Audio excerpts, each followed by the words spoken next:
Hello everyone, thanks for joining the tour today, and we're going to be taking a look at the newly renovated bungalows, or otherwise now known as the cottages, which we've gone through about half of them so far, and we're looking at cottages number 4 and 8 at this time. And this is just a view of the balcony. We changed the entrance from being in the middle, and so if you are familiar with the property, there used to be an entrance for 2 rooms in one of these bungalow housing structures, and now each bungalow, each room has their own entrance to the side and a little bit more privacy as well, because we split the balconies. So you don't necessarily have to talk to the neighbor if you don't want to, but you can of course go around if you would like.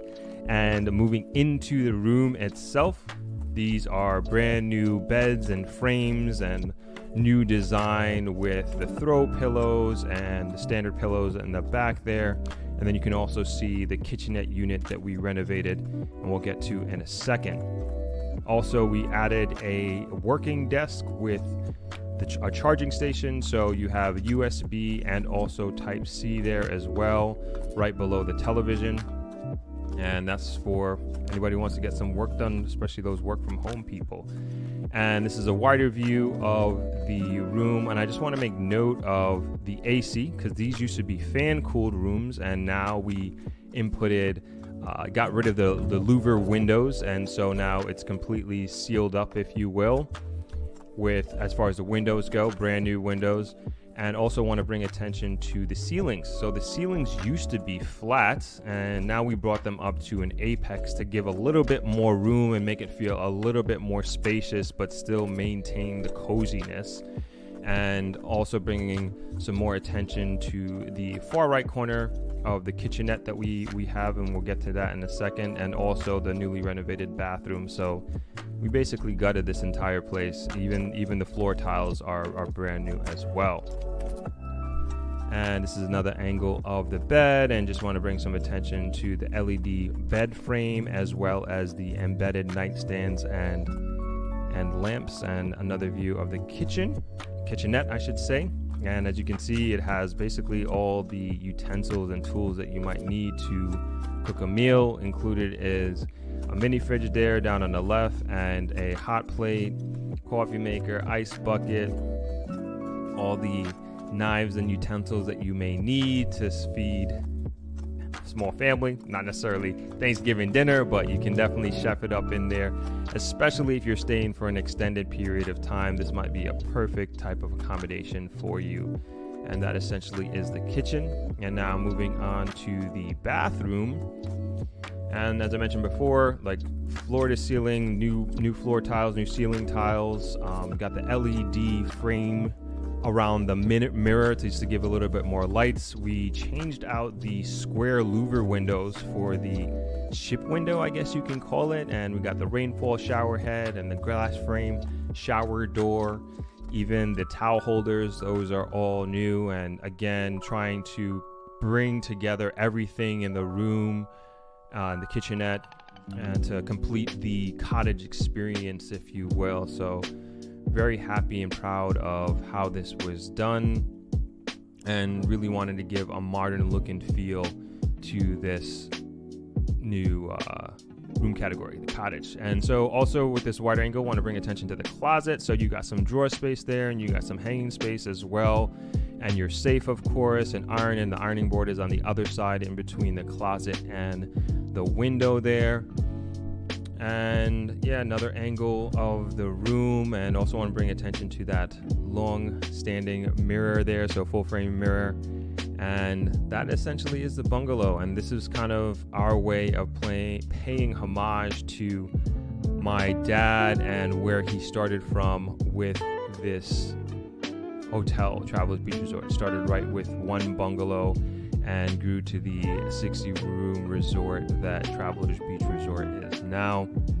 And my dad hasn't seen it as yet physically. I think he's seen pictures and everything like that. So just want to share this renovation with you all. Hope you enjoyed it, and I will see you in the next one. So back to our regularly scheduled program.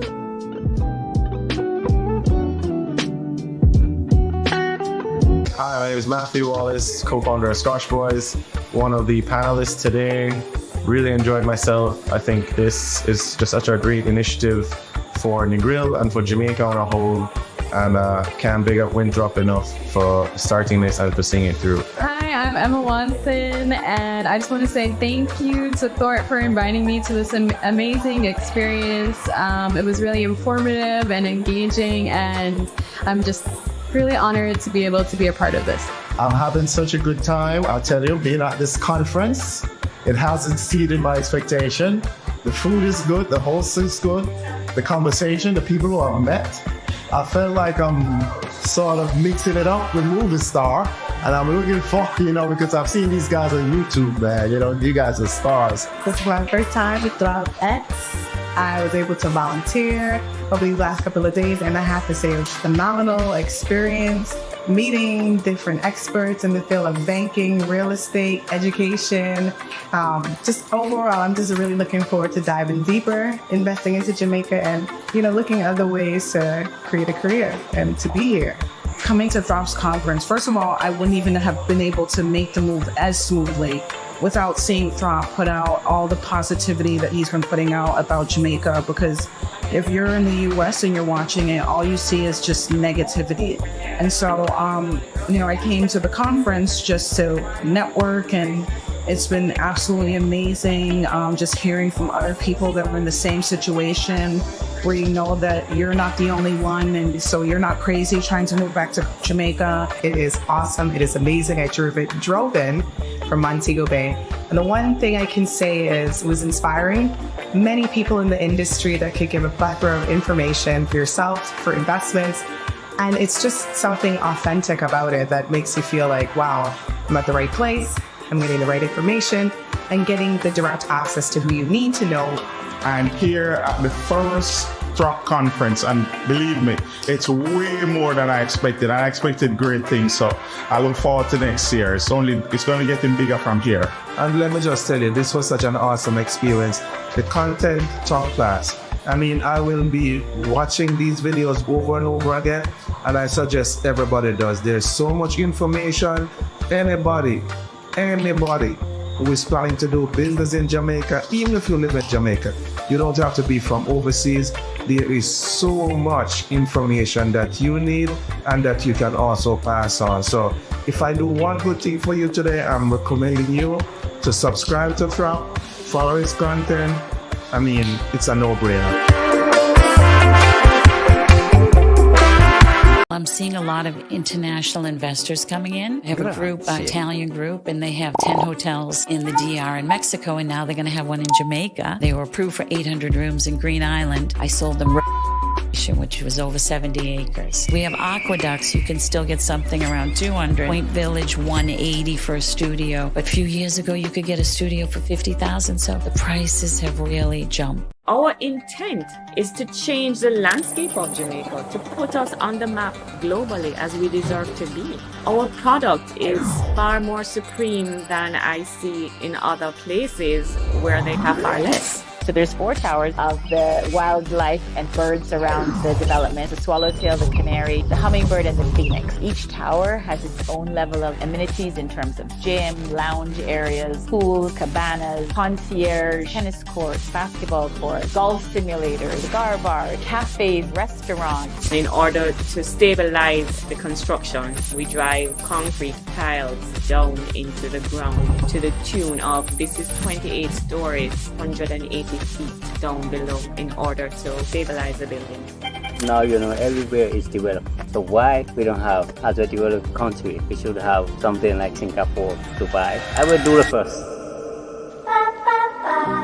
My name is Joanne Oates. I am the founder of the Smile a While Foundation.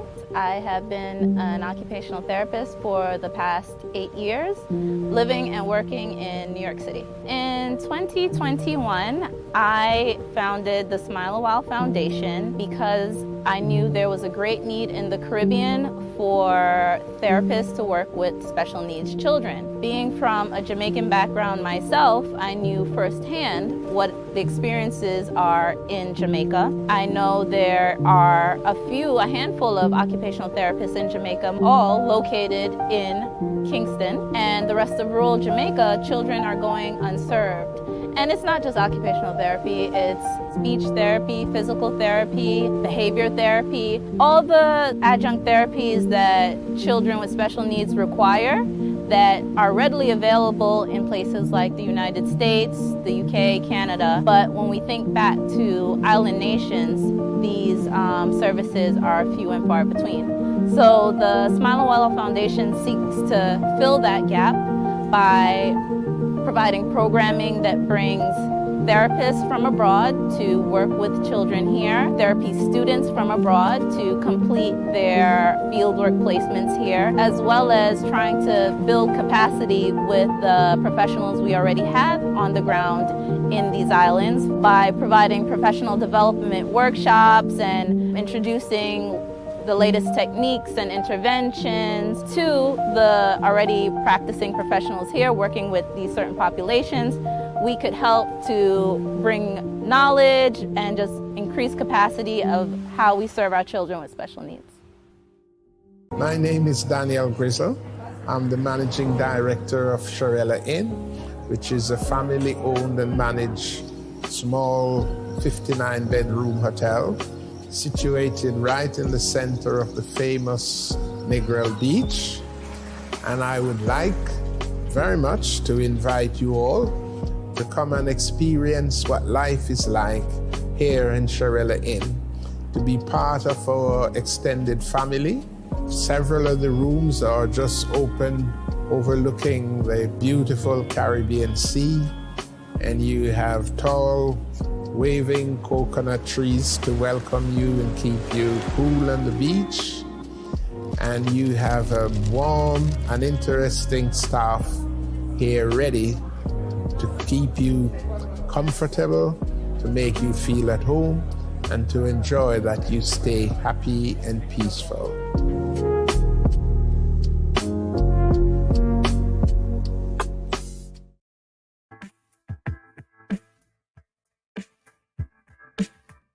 Afternoon, everyone. Happy Sunday. Got a little bit of some overcast here, but for the most part, pretty nice day here in the grill. Here I am. Hope you all are doing well. We are back to our normal Sunday live stream after a very, very busy week for myself and the Throp Media team at the International Real Estate Conference and Homeowners Expo in Montego Bay at the Montego Bay Convention Center. So much to go over, so much to talk about, so much to review. Hard to know where to start, but it was a really, really awesome conference. And my overall takeaway is that this conference and conferences like it are so important for the country. It's so important for the real estate industry and the economy in general. And hats off and shout outs to all of the conference organizers, the expo organizers. It took, I can only imagine what it took to put all of it together, the lead up, the actual production of the events, because they had multiple events going on at the same time. And obviously from the outside looking in, who knows what's going on in the background, but it looked and felt stellar, you know. And the people who I talked to who were attending it, they were also very, very happy and encouraged by the particularly the education session, but I also think the networking. And it was just amazing, amazing networking overall, like throughout the conference, in and out of the expo. And then what was it, Friday night they had a lime at Doctor's Cave Beach, which is now Pier 1 on the beach at Doctor's Cave, I believe is the official name, which was also nice. Got to get that social aspect in as well. Really helps to build and foster relationships. So yeah, it was a great few days. And I got to meet so many of you out there, so many people, so many business cards. It's crazy. We got to figure out how we're gonna touch base and keep up with everybody. But met a lot of people, and for those who came over and said hello and took a picture, I appreciate it. Thank you so much. I appreciate you all watching the content. And there was just a lot of that going around, appreciation. So It just tells me like, the work that we're doing here on this channel, it's being felt and people are appreciating it, and it's a great I wouldn't say validation, but I mean, there was, certainly a high level of validation for sure in what we're doing, because we do work so hard on this channel and bringing out this content, and the team worked very hard leading up to the conference, but then also on the conference as well. So, shout out to the Throp Media team. They did a spectacular job. Candy, Sahej, Ramon, Christoph, thank you guys so much. I can't thank you enough. We were on very little sleep for pretty much the entire time. The first day that we were there, we didn't eat the whole day because we were just doing like interview after interview after interview after interview. I think we got like 12 in one day, like back to back to back to back, like not even taking a break at all. But it was well worth it. And those interviews we're going to be rolling out the next couple of weeks. We want to get them out quickly. We have them for you because that was part of the main idea, and not only like participating and helping get people to go there, because we felt that it was very, very important that people who are interested in investing in real estate in Jamaica, like this is a conference that they should be going to. So that was important to us. But then also is getting like the boots on the ground information to you all out there. And we interviewed some amazing people who gave us some really inside information, so to speak, on what's happening that will help guide you and guide your perspective on real estate in Jamaica and different projects and opportunities that are coming up. So next few weeks we'll be sharing that. We'll be sharing that slowly, I should say. But if you would, let's start off our usual. Please let me know where you're chiming in from, what city, what state, what country. Always love to hear it. Let's throw up that beach view for you right now. And I'll hide up right there in the corner. Always like to hear from you all. Hope you all are doing well. Bill, what's going on RN2 CEO? Good to see you. Norman in Florida. Thanks for chiming in. Jay Fitz, representing ATL, as always, good to have you on. Donna Bryce, good afternoon to you as well. Chiming in from Overcast, Ottawa. Suzette, what's going on? Happy Sunday to you as well.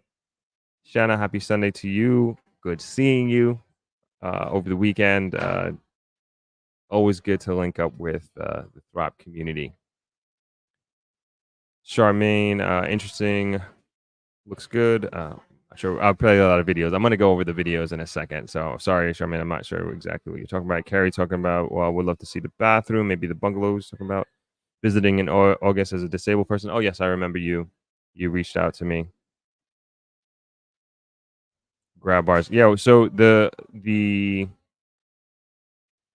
room that I was telling you about last live stream we talked about does have grab bars. So when you do, or if you did already make your reservation, just make sure you request that room. Vivian, happy Sunday to you as well. And please listen to Donna. Hit that like button. Definitely helps out a lot. Corey MPA, good afternoon. Chiming in from Miami. Mosaic Travel and Tours, good to see you. Happy Sunday. Lorraine, greetings from Long Island. Wapton, Throp and Throppers, Strong Island in the building. Simone, what's going on? Blessed Sunday to you as well. Donna Rice has heard that your address at the conference was very good, Throp. Thank you very much. We're going to talk about that as well. That is a segment on its own. The location where you were and Throp Media team looked lovely. Was that an Airbnb or VRBO? We got that on Airbnb. So we stayed at, and shout outs to these folks. Thank you for the opportunity.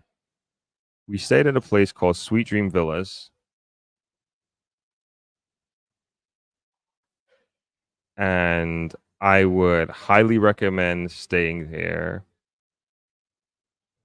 if you are in the Montego Bay area. I'm trying to look it up just so I could show you.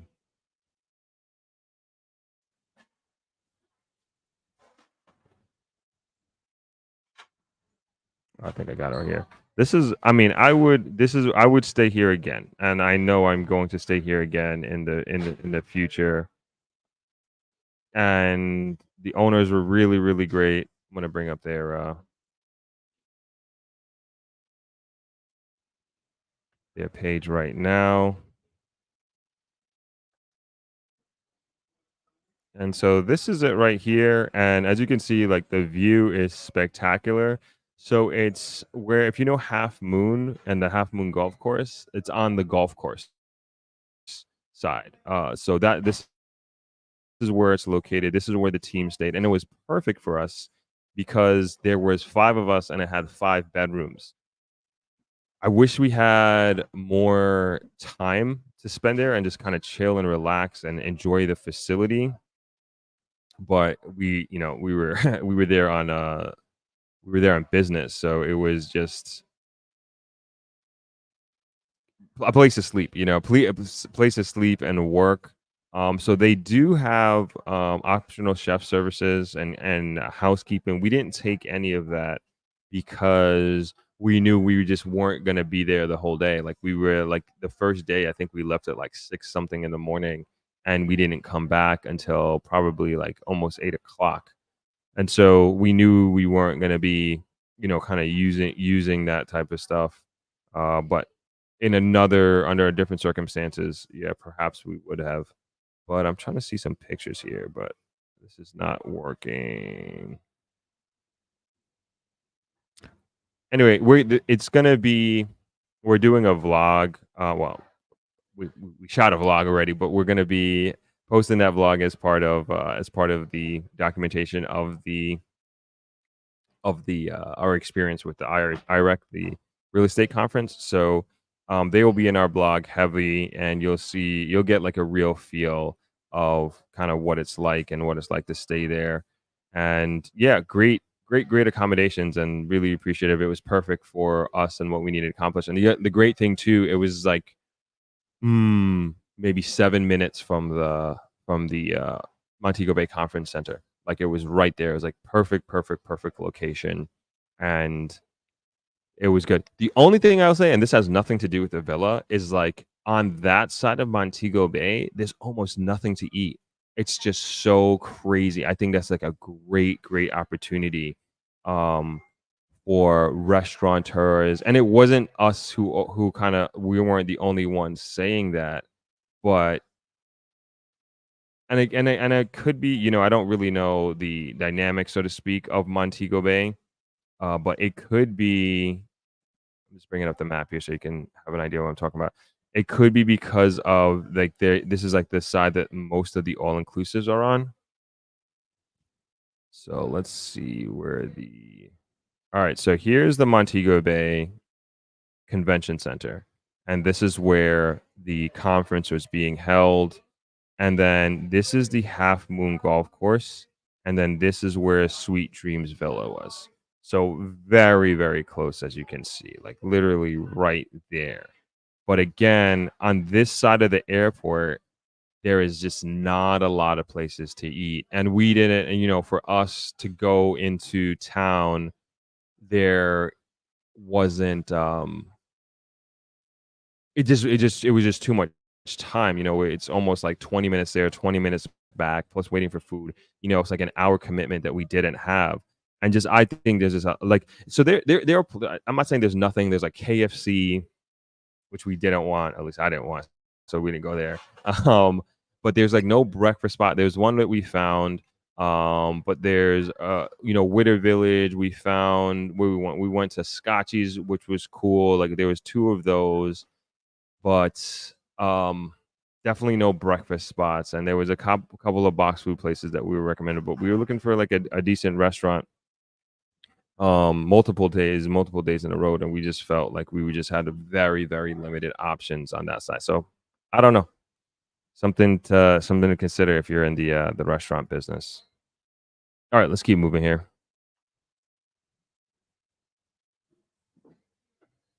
Mickey Faye chiming in from Long Island. Good to have you on. Chris Grant chiming in from Boston, Massachusetts. What is going on, cuz? Your biggest fan in South Korea here. Thank you so much. Hope you are well, Tia. Sharon Williams from Las Vegas. Good to have you. Tisha, what's going on? Happy Sunday to you. Chiming in from Florida. It's great to hear the conference went well. Thank you so much, Raymond Bernard. Throp, that beach view always gets me. Awesome. I'm glad you appreciate it. Thanks so much. Ralston McKenzie's in the house, chiming in from Jersey. Andrea B, happy Sunday.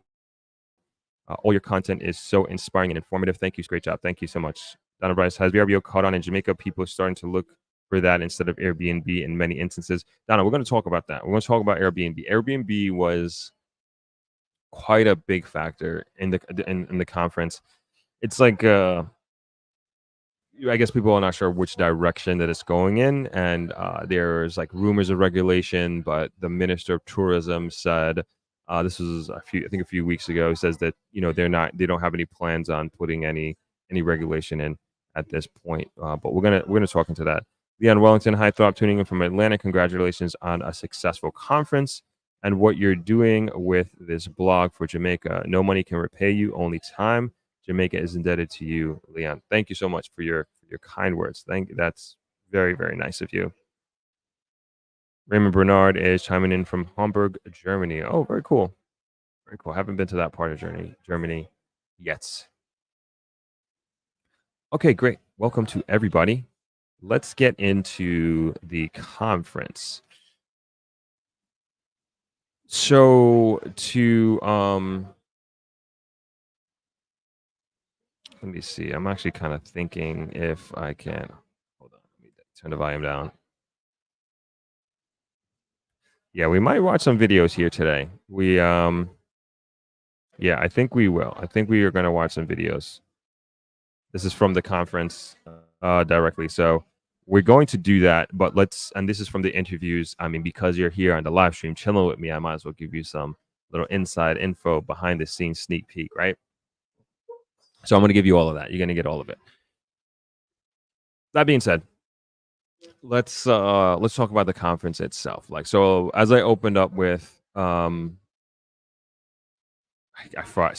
go back to the videos that I opened with today for those that seen it. So the first one was Travelers Beach Resort, which is our new cottages. As I've been just kind of reminding people, if you stay with us here at Travelers and you found out about it through this channel or through any content that I put out, please let them know when you're booking. You can actually choose that if you're booking through our website. That how'd you hear about us can do Throp. We've worked out a deal where I would get like a small percentage, small commission off of everything that comes through. I know many of you come and stay here, and I really, really, really appreciate it. My family appreciates it, so thank you for that. But now, as not a travel agent, I don't know what you call me, but in somebody who's driving business to the hotel, like indirectly, it helps out with Throp Media and everything like that. So just want to say that we'd love to have you. I know many of you are already booked in the future, and looking forward to welcoming you here to Travelers and saying hello and meeting you. So that was that video.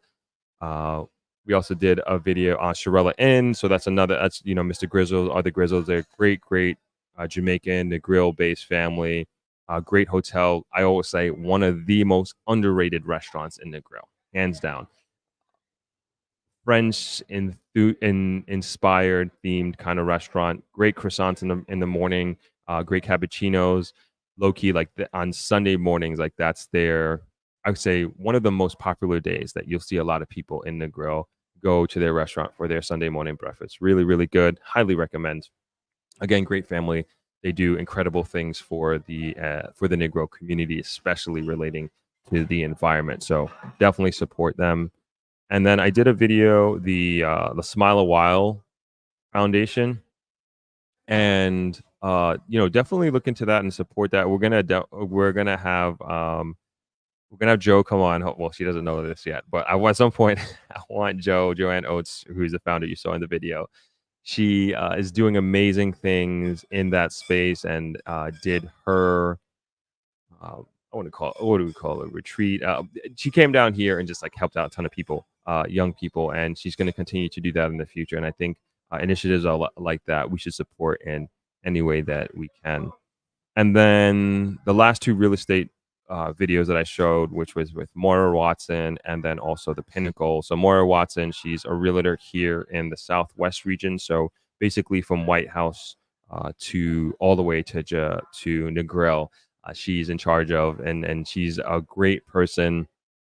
One of the best realtors that I have worked with in respect to her knowledge, her understanding, her network, and getting things done. So she's really, really, really good at that. She was also at IREC as well, but that was her. And then the Pinnacle, which I think I assume most of you have seen already, which is in Montego Bay in the Reading area, which is a new development that now I believe they said phase one or the first tower has been sold out, if I'm not mistaken, at this point. So if you're interested in it, even with Pinnacle, and you heard about it through this channel or through the video, please let them know that you heard about it through here. And yeah, all of that helps out, helps us to keep doing what we're doing. Okay, back to the IREC, the International Real Estate Conference, right? And so, as I was mentioning, it was extremely well attended. A lot of government officials, especially on the first day, which was Thursday, and I thought it went very, very well. You know, the amount, I think, one, in the number of people, but then also with the speakers, which unfortunately I did not get to listen to, or a lot of it, because we had a podcast set up. I'm just gonna show you what our setup was like. I hope we got some. Yeah, we did get some BTS, but like, let me show you.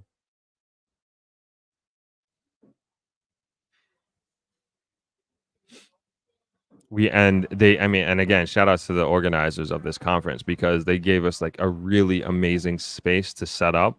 It was just kind of tucked away, and yeah, because I didn't want, we could have got a room, but I didn't want it to be private, because I wanted to, like, you know, still be in the mix and the action of everything, and so people could see us, and then we can like grab people and like, hey, we want to interview you. And that's exactly what we were able to do. We just grab people. Like, Candice really put me to work, but it was worth it. It was worth it. So this was like our setup that we had, and it was like really awesome. And we literally, we literally, like, all this stuff is edited. We edited right on the spot as we were shooting. Ramon was there editing, putting everything done. So like all of this stuff is done for you all. Like, and we're going to be giving it to you guys in short order. So this was like I said, this is like our setup that we had, and it was like perfectly situated. We're going to watch this video a little later. We're going to watch this, and these were like short. Like, the idea behind doing this was we wanted these like short, impactful interviews and getting like what is happening in your world right now. Like, that was like the number one thing. What is happening in your world of real estate, whatever facet that was, whether you are a realtor, whether you're a developer, whether you're a broker, whether you're a lender. We spoke, and then there's just also so much going on in like the support businesses around real estate.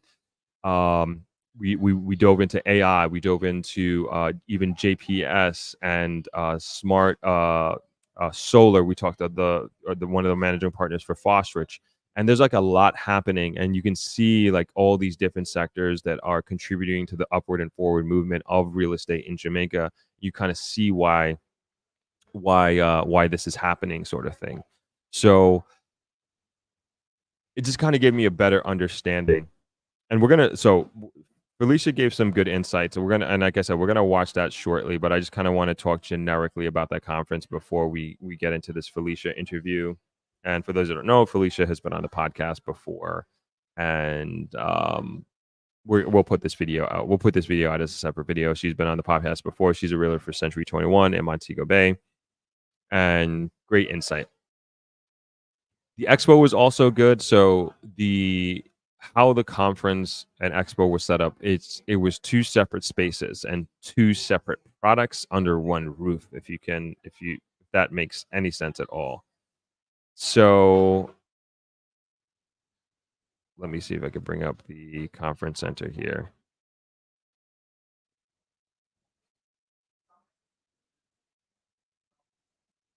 Just so everybody has like a real understanding of how things went. So this is the conference center here. Can I turn this around? I don't know how to do that. Let me not try to mess with it. Anyway, this is the conference center here. And then here on the right-hand side of your screen, this is conference center, and this is like the expo area. So the conference area was basically where all the education was, where all of the presentations were made, and that part was what you had to pay for to go in and to be a part of. And I think it was well worth its money for those who were there. So that's that side. And then on this side, this is where the expo was. So it's a huge exposition hall. I'm gonna try to see. Do we have any drone shots? I know we took drone shots, but I don't know if I'll try and find it for you before this stream is over. And yeah, I don't think I'm just looking at the files here. Yeah, I don't think it's if I can get it to it, I'll get you to it so you can kind of see how huge this is. And even this facility is just such an amazing asset to have as a country, and really awesome. I don't know how often it is used. I know next month they have the Caribbean Hotel and Tourist Association conference, which is another really big deal for Jamaica because it's hosting this conference, and this conference goes to different islands all over the Caribbean. It's like the JPEX or the Jamaica Product Exchange version of for the Caribbean. And so that's being held here next month. I mean, and then the venue it's a beautiful venue. Maybe it's hard to tell from like an aerial view, but like really nicely set up, ample parking, and really modern facility, and it's just again a great asset to have. So on the expo side, as I was talking, there's like everybody who is, or every company who is kind of directly or indirectly related to real estate. So you had everybody from banking institutions to real estate corporations to home supplies, from ATL. They were giving away refrigerators. Digicel was giving away. Were they giving away gas? I forget who. I forget. I think it was Digicel. They were giving away gas cards. Um, and it was cool. It was a really nice layout and setup, and people went all out with their. I felt terrible. Like our Throp, like our Throp X booth was like it was not great location, and we just had like our branding and everything like that. But like some of these people, they like these companies, they brought in drywall and built a house and made a kitchen, like really elaborate stuff. But but I understand they were trying to show the public that this is what your kitchen could look like, this is what your living room could look like. There were cars in there, so it just kind of shows you how big the space is, but also how important and serious this was for many of the companies that was in attendance. So great expo part as well. So let's get into some of the themes that I was feeling / seeing at this conference and expo. So one of them was definitely like a push for green, like in a really big and strong way. Green energy, that is. So I did an interview with a representative from JPS, the Jamaica Public Service Company. He's the electricity provider here in Jamaica, as I'm sure you all are aware. And they have a focus of really trying to, like, what I got from the interview is that they are trying to integrate or partner with developers before ground is broken, and they want to have green elements as part of the development from day one into design, and have it implemented on the turnkey side of things. So what does that look like? One of the main things was, of course, solar, for sure, making that part of the homes, but two is also electric cars. Electric cars are being pushed like crazy here. Like, I didn't even realize. Has anybody heard of BYD? Please let me know.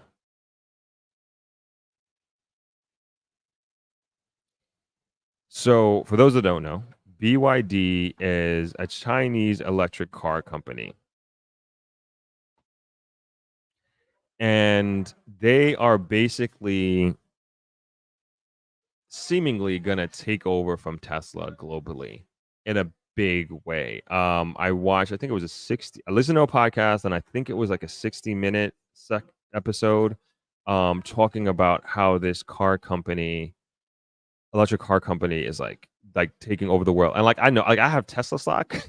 That thing, it ain't doing too good because it can't. It's it's outpacing Tesla like crazy. And yeah, Chris right there. Chinese car company, bigger than Tesla. That's right. You have a BYD car, Tisha? Tell us about it. We'd love to hear. So JPS is pushing this thing. So they're the way that I looked at it is like they're trying to integrate electric cars into the culture of Jamaica in a big way. And so oh, you said you've heard of BYD, Tesla. Sorry. I thought you had one. Cuz we got in one over the weekend. And so they try to make this part of like the normal lifestyle here in Jamaica. And even the last few years, you're starting to see these charging stations everywhere. We have a few here in the grill. We have one at the gas station at Texaco. There's one at Boardwalk Village Shopping Plaza. Excuse me. So they're here. Like I know they in Kingston. I know they have one at the AC Hotel. Even us, we're looking into getting one as well for here at the hotel for here travelers, because this is kind of being trying to be made into the norm. And I think it's a really, really amazing initiative. But this is how it starts, right? It just starts with like getting the word out, going to conferences like this. But it's been already happening on the back end. And I guess they're trying to make it mainstream again, which I think is a great thing. I'm surprised Tesla isn't in Jamaica at this point, even from, we may not be the biggest market, but like the impact culturally that Jamaica has globally, I believe, can outweigh the law of large numbers in a different way. That might not make a lot of sense quantitatively, but I do believe like the culture here is just so impactful globally. By having Tesla in Jamaica, it could move the needle. Like that's how strong I believe the brand Jamaica is. But getting back to the pushing of electronic vehicles here in Jamaica, they are very serious about it. Like this, from what I've been seeing, and then before the conference, and then talking to the main players in this space, like this isn't a trend. This is going to be the future. Like I really do believe that from what I see. And then you couple that with a car company like BYD. I haven't heard of BYD like probably in the last maybe 6-8 weeks. The first time I heard about them, like listening to that podcast, and then also that 60 minutes documentary that they did on that company and how they kind of came up so quickly. And yep, Simone, you're absolutely right. That so ATL was there. BYD is partnered with ATL Automotive, Adam Stewart's company, and for those that don't know, ATL is the like number one car company in Jamaica. Like literally most I would believe like most of the new cars on the road come from ATL. I mean, we're talking about Range Rover, Honda, Jaguar, BYD, Porsche. I'm sure there's more. I'm sure there's VW. I bought my VW from that. VW is all under ATL Automotive. Like great company doing great things for Jamaica, and now they're in the electronic vehicle space. And when I was talking with JPS, I was like, are these hybrids? Because I wasn't really sure. I was like, is this hybrid vehicle you're talking about? Are you talking about electronic? And they're like, nope, full electric. Even who I was speaking with, the lady, she has a full electric vehicle as well. And so again, they're not messing around with this thing, at all.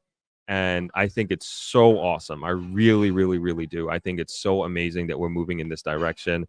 And I think for you all out there who are, looking to move here and looking to retire here or maybe invest here, it's something to look into because like what I also found in our conversation and when we release it, you know exactly what I'm talking about is the push and demand really is going to have to come from consumer buy-in, right? So say the way I look at it, and it's not the only way, but like the way I look at it is like if you're looking to purchase a home or maybe buy an apartment at a certain development, like, hey, do you have electronic vehicle charging there?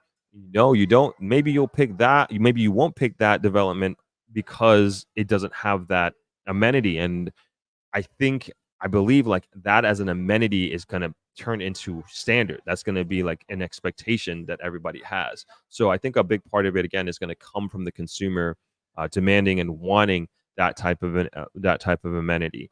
The other thing is I don't know I don't know the pricing. And every time we went, unfortunately, every time we went over there to speak with, because they had ATL Automotive had a vehicle there, and we didn't get to see the vehicle there, but it was funny. We went to Uncorked. I don't know if you know Uncorked in Montego Bay, great restaurant, one of my favorites out there.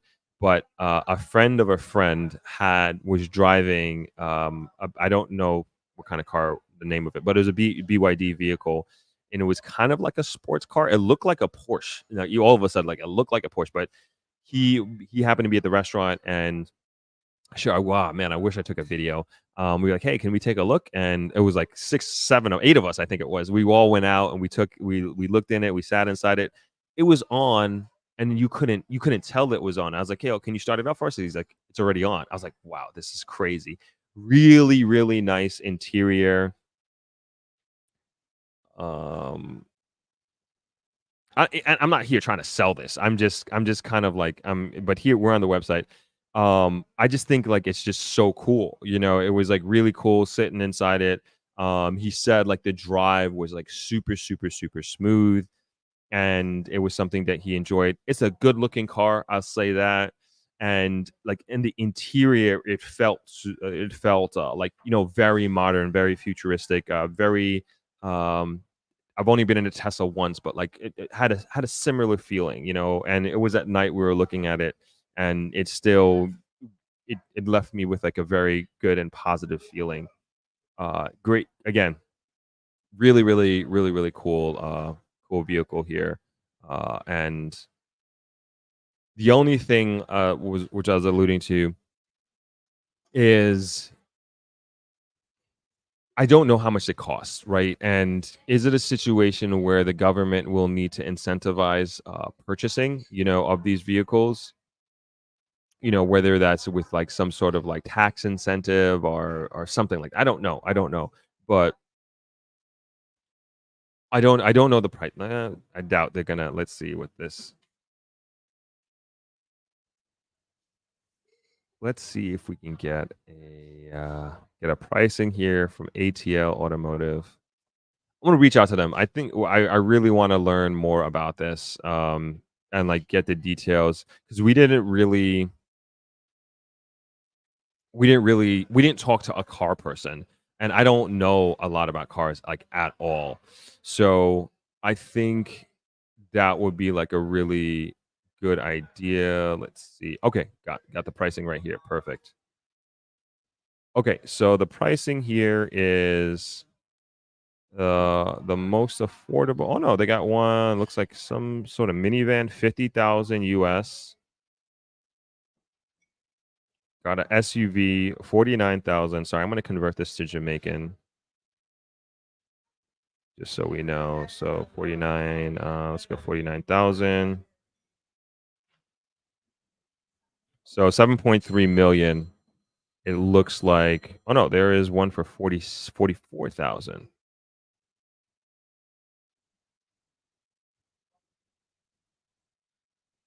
So 6.6 million for looks like the most 6.6 million for the most affordable one that they have. Pretty cool. Pretty cool. And the gentleman that we sorry, I don't remember your name, dude, but the gentleman that allowed us to view his vehicle, he said he tried to set up like, I don't know if like something was wrong with the electronics or whatever, but he tried to set up like some sort of charging system at home, but it didn't work too well, and it basically like brought all electricity down in his home. But instead, he just goes to the charging station in somewhere in Montego Bay, and he's charged up in 30 minutes. Done. Like, I mean, like no gas money, like zero gas money. And he told me he paid the equivalent of $200 for the year, I believe $200 for the year, and that's included. So he doesn't pay. He pays $0 for gas or charging. He's paid that $200 covers him, which I think is like incredible. Like I don't even know what that would feel like not to pay for gas, even for any period of time. But yeah, that's something that they're pushing for. Let's hop into the comments real quick. Jeff says more hybrids than all electric. Why? Not enough copper, silver, etc. World output of these materials will have to increase 19 times. I've heard this before, and I'm sure what you're saying is factual. I'm very confident in that, and I know we covered this. I want to say 2 years ago, and I don't know if anybody in here remembers, but we covered that Australian company that was doing are looking to do deep sea mining of copper in the South Pacific. And so like this caught my attention in two ways, because the regulatory body of that organization of that which allows you and gives you approval to do the mining is based here in Kingston, Jamaica, which is crazy. And then on top of that, they were in the South Pacific where my mom is from, and doing these sort of minings. And the way that I was reading into it, and I read this article, they were very much taking advantage of those South Pacific islands in terms of those waters, because I think they were getting a very, very raw deal. You know, it was this Australian company, this Australian dude, and doing this mining of the sea, but those countries weren't benefiting in an equitable way. So you know, it's multifaceted. You know, it's multifaceted here, Jeff, and everybody, at least from my perspective. And I don't know, I don't know what's going to happen. You know, and I don't know the best way to move forward. But I do think that going green, thinking green is a positive thing overall. Oh, Hutchinson Johnson from Albany, New York, BYD, very cheap car. Cheap as in price or cheap as in quality? Did you clear that up for me? Hutchinson Johnson, Donna Bryce says, mining for battery components has negative environmental effects, unfortunately. Yes, it definitely does. But then we also got carbon emissions, right? What's the best solution here? What's the most optimal solution? Tisha says, loved Uncorked. Yes, I think it's a great restaurant. Mr. Info says, I'm installing many EV chargers in Atlanta right now for a hotel management company. I might have to make my move to Jamaica sooner. Yeah, I'm telling you, it seems like it's going to be a thing, and it seems like it's going to be a thing for a long time. And it seems like Jamaica wants to make it its thing. Very much so. Donna Bryce says, Uncorked is excellent in both Kingston and Montego Bay. I don't think I went to the one in Kingston. Definitely Montego Bay many times. Simone says, Asafa Powell also featured them on his channel, Asafa Sub 10 Cars. Oh, pretty cool. I didn't know that. Gotta check that out. Mr. Info, you have to do a load of calculation before you install EV chargers at your home or business. I'm sure. And I think that's why JPS like really needs to, or is making this push to partner with developers and real estate professionals. So it's already calculated, as you said. Tisha says, okay, good to know. I haven't been back home in 4 years. Must have opened during that time. Thanks, Donna. Marlon says, their computers on wheels. It makes sense to lease them and write it off. What does a lease like on EVs? As far as I know, Jamaica still doesn't do leases. Still doesn't do leases here. So I don't think that's an option right now down here. You can get financing. You can finance it through the bank. Our Institute CEO says, please like the video. Thank you to those who have already done so. Appreciate you. Appreciate you very much. Okay, gonna move. Anything else on the electronics? Pretty cool. Like I said, I liked. I think this is the one. This is the one that I saw that we saw it. Does this look like a Porsche? This kind of looks like a Porsche. No, not that one. It's this one. No, that's the Cayenne. Looks like the Cayenne. This does look like a Porsche Cayenne. But this is not the one that we were in. That looks pretty cool. That one is 71,000. I feel like it was this one. Yeah, this thing looks pretty smooth. It looks very nice. I'll tell you that. Okay, let's move on to the next thing. So, you know what? Let's watch the Felicia video. It's like 13 minutes. And I think this will set us up for the for our next discussion. And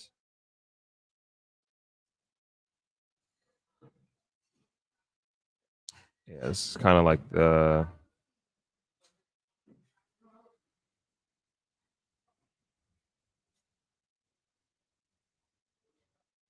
okay, I can't hear anything.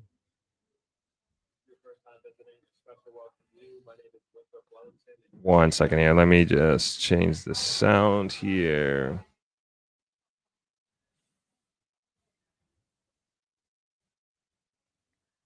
So one of the things that we were talking about was talked a little bit about Airbnb, but we were just talking about like the market. Let's see if we can get you full screen. Okay.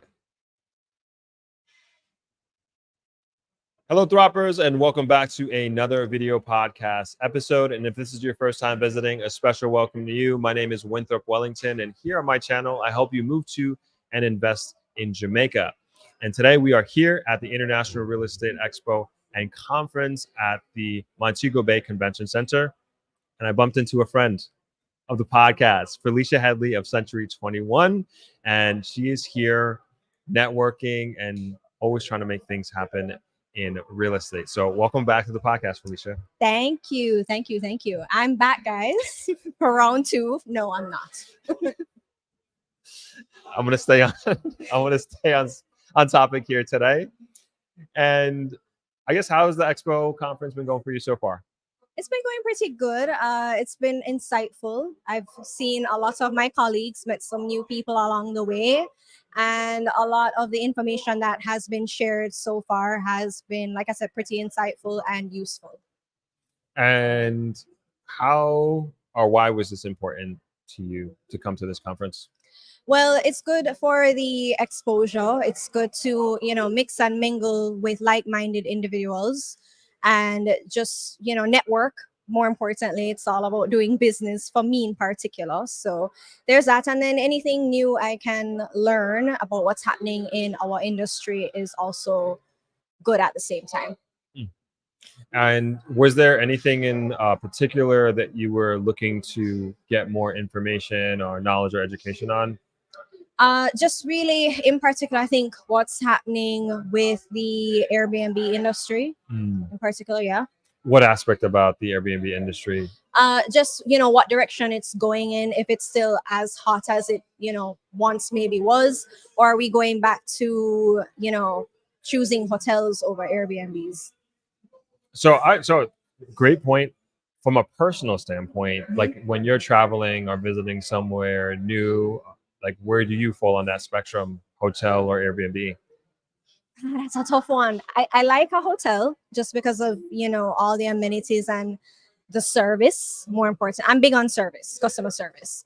But there are some truly unique homes that are now Airbnbs. So I'm Switzerland. I'm somewhere in the middle. Gotcha. Okay. Yeah, I'm open to both, but I do love good customer service. If I need to call on you to sort something out really quickly. I want it done. And what have you like quote unquote officially heard since you've been here as far as like where that is going, and what are you seeing, what are you feeling? From what I've heard and also what I've read, because I've been following up on it, is that there seems to be a downturn. There's just been a lot of issues with Airbnb in the industry, where homeowners are having issues with their short-term tenants, and it's just not as lucrative and productive in terms of what you're putting in money-wise and what you're getting back out in terms of your returns. So it's interesting to see that happening, especially because I come across clients who call me all the time looking to do, especially rentals with long-term rental properties, and to then sublet them for Airbnb, which I've come across with most homeowners. They don't want to do that sort of thing. They're very skeptical. They're not really open to the idea of it. So it's interesting to see if that's more of a thing that's picking up or if it's not really taking off. But in my experience with the phone calls I've gotten and the homeowners I reached out to, they're still not really interested in subletting for Airbnb just because of the ramifications that come with it. Interesting. And I was speaking with another real estate professional here at the conference, and one of the things that he was saying was that there is a oversaturation in the residential aspect of real estate in Jamaica. And so we didn't talk about Airbnb, but do you think, if that were true, do you think that is also playing into the potential downturn in Airbnb? Yes. Most persons are buying for income investment. It's causing a shortage for those who actually need homes to live in. So, yeah, I would say that's true. So, he was also saying that, well, there's an uptick in commercial real estate. Like there's actually not uptick, yes, but there's also like a high demand for it and not enough supply. Yes. And so, is there being, from your perspective, do you think that like that's flipping, where there is just more? You don't think There's still that really high demand, but like you just said, not enough supply. I had a conversation with a client earlier today who showed me something that is residential, but he saw the potential for it to become commercial, and I explained to him, well, you can speak with your attorney. I'll give you the volume and folio number so they can find out, what can be done with it. And he said, well, my attorney said that it can be, converted into something commercial, make it commercially zoned, but it's going to take a very long time. And the attorney said that they couldn't even tell him how long it would take. But he said, you know what, let's see what kind of offer we can do for it. Maybe I'll just sit on it and see how long it takes, whenever it comes through, it comes through. But that goes to show you that people are looking at residential properties and saying, okay, well, I could just make it commercial. We have to go through the necessary steps, but it's going to be worth it in the long run if you have the ability to wait. Yeah. But now, what are you telling clients who want to buy or purchase a property and turn it into an income generating property, specifically on Airbnb? Well, I'm not turning anybody off. Oh, but are you? I wouldn't think so. No. But like, if they are looking to make a return on investment through Airbnb, is it still viable for them to do so? It depends. It depends on what they're buying, where they're buying into. Not everything can be put on Airbnb and generate massive profits. No, that's just not true. There are certain areas, neighborhoods that are going to generate more than others. That's just how it works. And it really comes down to what the person can afford at the end of the day. So if they tell me that, oh, I'm looking to do an Airbnb in a particular neighborhood, I would tell them honestly, you're probably not going to see the type of return that you'd want to see in this area. If you're looking maybe long-term rental, then sure. But, I'm not going to discourage anybody from buying anything at all, because they want something, I want something, we have to make it work. But I'm going to be real with them at the end of the day. Right. Do you feel that the market is oversaturated, particularly in the residential aspect, and really more so on the development side? Like, are we building too many homes? Luxury homes that are continuously being pushed out. It's becoming oversaturated. And then, yes, there is some demand for it, But the greater demand is coming from those middle income class earners, and yes, on the lower end as well, but primarily middle income class. We just ran into somebody from, was it NCB? Yes. Asking if we knew anything in the 20 to 30 million dollar range, and the answer was sorry, no. It's scarce, but that is where the demand is. Demand is in, and I think you actually said this last time we spoke, but the demand is in that middle ground. Still that is. middle And income. we did that interview a while back. So That was in August. Mhm. Yeah. Mhm. 7 months ago, whatever it is. Yeah. More than that. Interesting. So then on the developer side, do you see them making any adjustments like in their models and more going after that middle ground spot that obviously there's a Not demand for? really. No. Not really. Still, the price range is still on the higher end, 300,000-400,000 US Mhm. starting. Yeah. There's a few, but it's not many.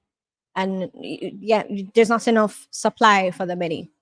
And so are those developers able to sell those, or are they having a hard time? The higher higher end, the end, 300,000-400,000. They're selling them. I mean, some I think are struggling a little bit. Mhm. But for the most part, they do get them sold eventually, because remember, you have the entire overseas market to buy into those developments. Right. Yeah. But those folks, are they living in them? You know, a lot of them are locked up.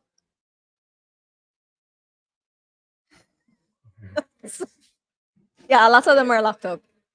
Interesting. And I don't like that, to be honest, like personally. Yeah, because it's a waste of literally space. Yeah. There are people who need home. I need a home. I need more homes. I'd love to have more than one home. How many people want to be able to say that? Right. Yeah. Yeah. Shouldn't have said it. I do have a home. Guys, I have a home. But you know what I mean? I want to have more than one property. I can't have it if it's within a certain price point that I can't reach right now. Mm-hmm. But yeah, most people need homes within a certain price bracket, and it's just not happening as it should. Interesting. Somebody said in the comments, we put out a video today, and they were just saying the market is going to correct itself. Talking about the oversaturation. Yeah. And the market will always correct itself, and so it'll just be interesting to see what happens with that over the next few months or years. Eventually, it will. That is true. I mean, it happens all the time. You go through periods where there's a downturn, and then it picks back up, and then suddenly there's all these properties being produced, and people are buying, and then it slows down. Yeah. Yeah. Is there a property that you'd like to highlight that is under your portfolio and tell the audience about? Because we're always looking here. I have two right now. One may be going on the offer soon, but I'm still going to promote it anyways, because the sellers would love me to do that. It's on Park Avenue. It is a lovely 7-bedroom, 6-bathroom house. It has a stunning American architectural design. It is 785,000 US dollars, and it's truly a gem.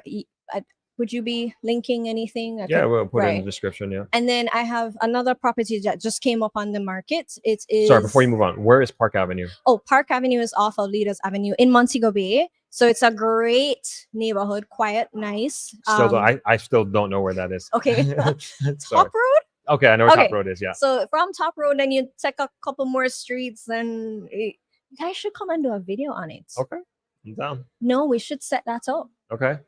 Light bulb. Yeah, I'm going to call him. Seriously. Okay. And you can...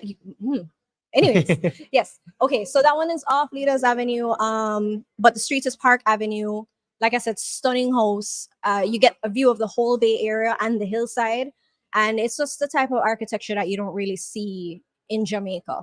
So it's really unique. Outside of that, I have another listing that just came up on the market. It's 450,000 US dollars. It is 6 bedrooms, 6 bathrooms, and it is in Coral Gardens, Montego Bay. Okay. Yeah. I know where that is. Yeah. Oh, okay. You know where that is. I know where that is. Yeah. Sweet little bungalow style house, sitting on almost an acre. The yard is gorgeous. So you guys need to check out my profile and come and buy it. Awesome. And so where can people contact you if they're interested? They can contact me via email. My email address is f.headley@century21jm.com. You can find me on Instagram. It's felicia.headley. TikTok, Beyond the Gates. Is it Beyond the Gates? Beyond the Gates 876. And YouTube? Oh, YouTube. That's so bad. Beyond the Gates as well 876. Yes, I should know all of these things off. But there's too many things. There's too many things. But that's okay. I like to keep busy. Don't worry, we're gonna put it on the screen and then we'll have it below in the description. Yes. Okay, awesome. Thank you so much for stopping by, Felicia. Thank you for having me. And guys, thanks for having me back. Anything else you want to tell the people before you leave? Follow Winthrop, or Throp, as you guys might know him. He has so much knowledge to share. He has so many connections. And yeah, just keep following and watching Throp. Thank you so much. Next one. Peace.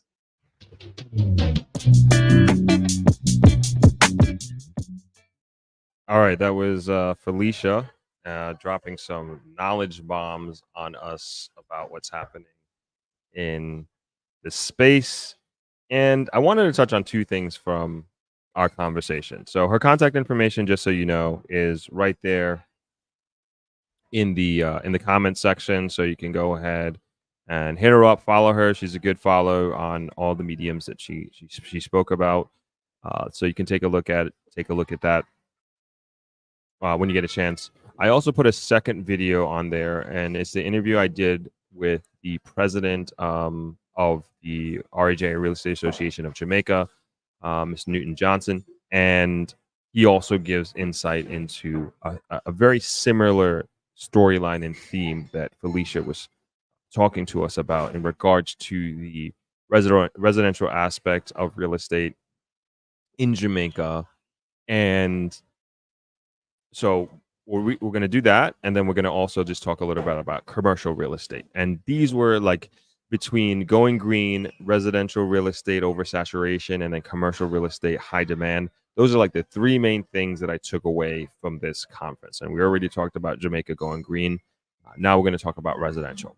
So on the residential side, and it was after speaking with Mr. Johnson, light bulbs started to go off in my head, because this is something that I was hearing a lot, and we've talked about it here, and with different regions of Jamaica, and definitely watch the video that I just put in the comments. It's just as informative, maybe even a little bit more informative than the interview I just did with Felicia. A lot of insights from the leadership of the Real Estate Association of Jamaica. And with that interview that I did with Mr. Johnson, I was like, he had brought it up. He's like, the residential market in Jamaica is oversaturated. And I was just like, do you mean regionally? Do you mean like, is this unique to Kingston or, Ochi? And he was like, no, he's like, overall in Jamaica, it's oversaturated. And so I will disagree with him. And I'm sorry I didn't do that with him while we were on. It would have just made for a better discussion. But I disagree with him because specifically here in the grill, that's not the case. Like, we are definitely undersupplied. We just don't have the inventory. And this is from, I would say, everything from affordable housing all the way even up to luxury housing. Like, it just doesn't exist here. If you're trying to rent a room, freaking both a hotel and then also even like a house or room or whatever have you, Airbnb, VRBO, anywhere from December basically to March, good luck if you haven't booked it already, because we just don't have the inventory. It's very, very difficult to find somewhere and to live, especially if you're trying to stay here for like a month, 2 months. Some people like to stay here 4 months, and they book when they leave the previous year or previous season, whatever have you. Because our inventory is so low. So there's that. Now, the oversaturation part, I would say, is, it's not like it's a blanket statement. It's a little bit, from my perspective, it's a little bit nuanced. And again, we talked about this on this stream before in two ways. So we talked about specifically Richmond Estate in Ochi, or a little outside of Ochi, right? And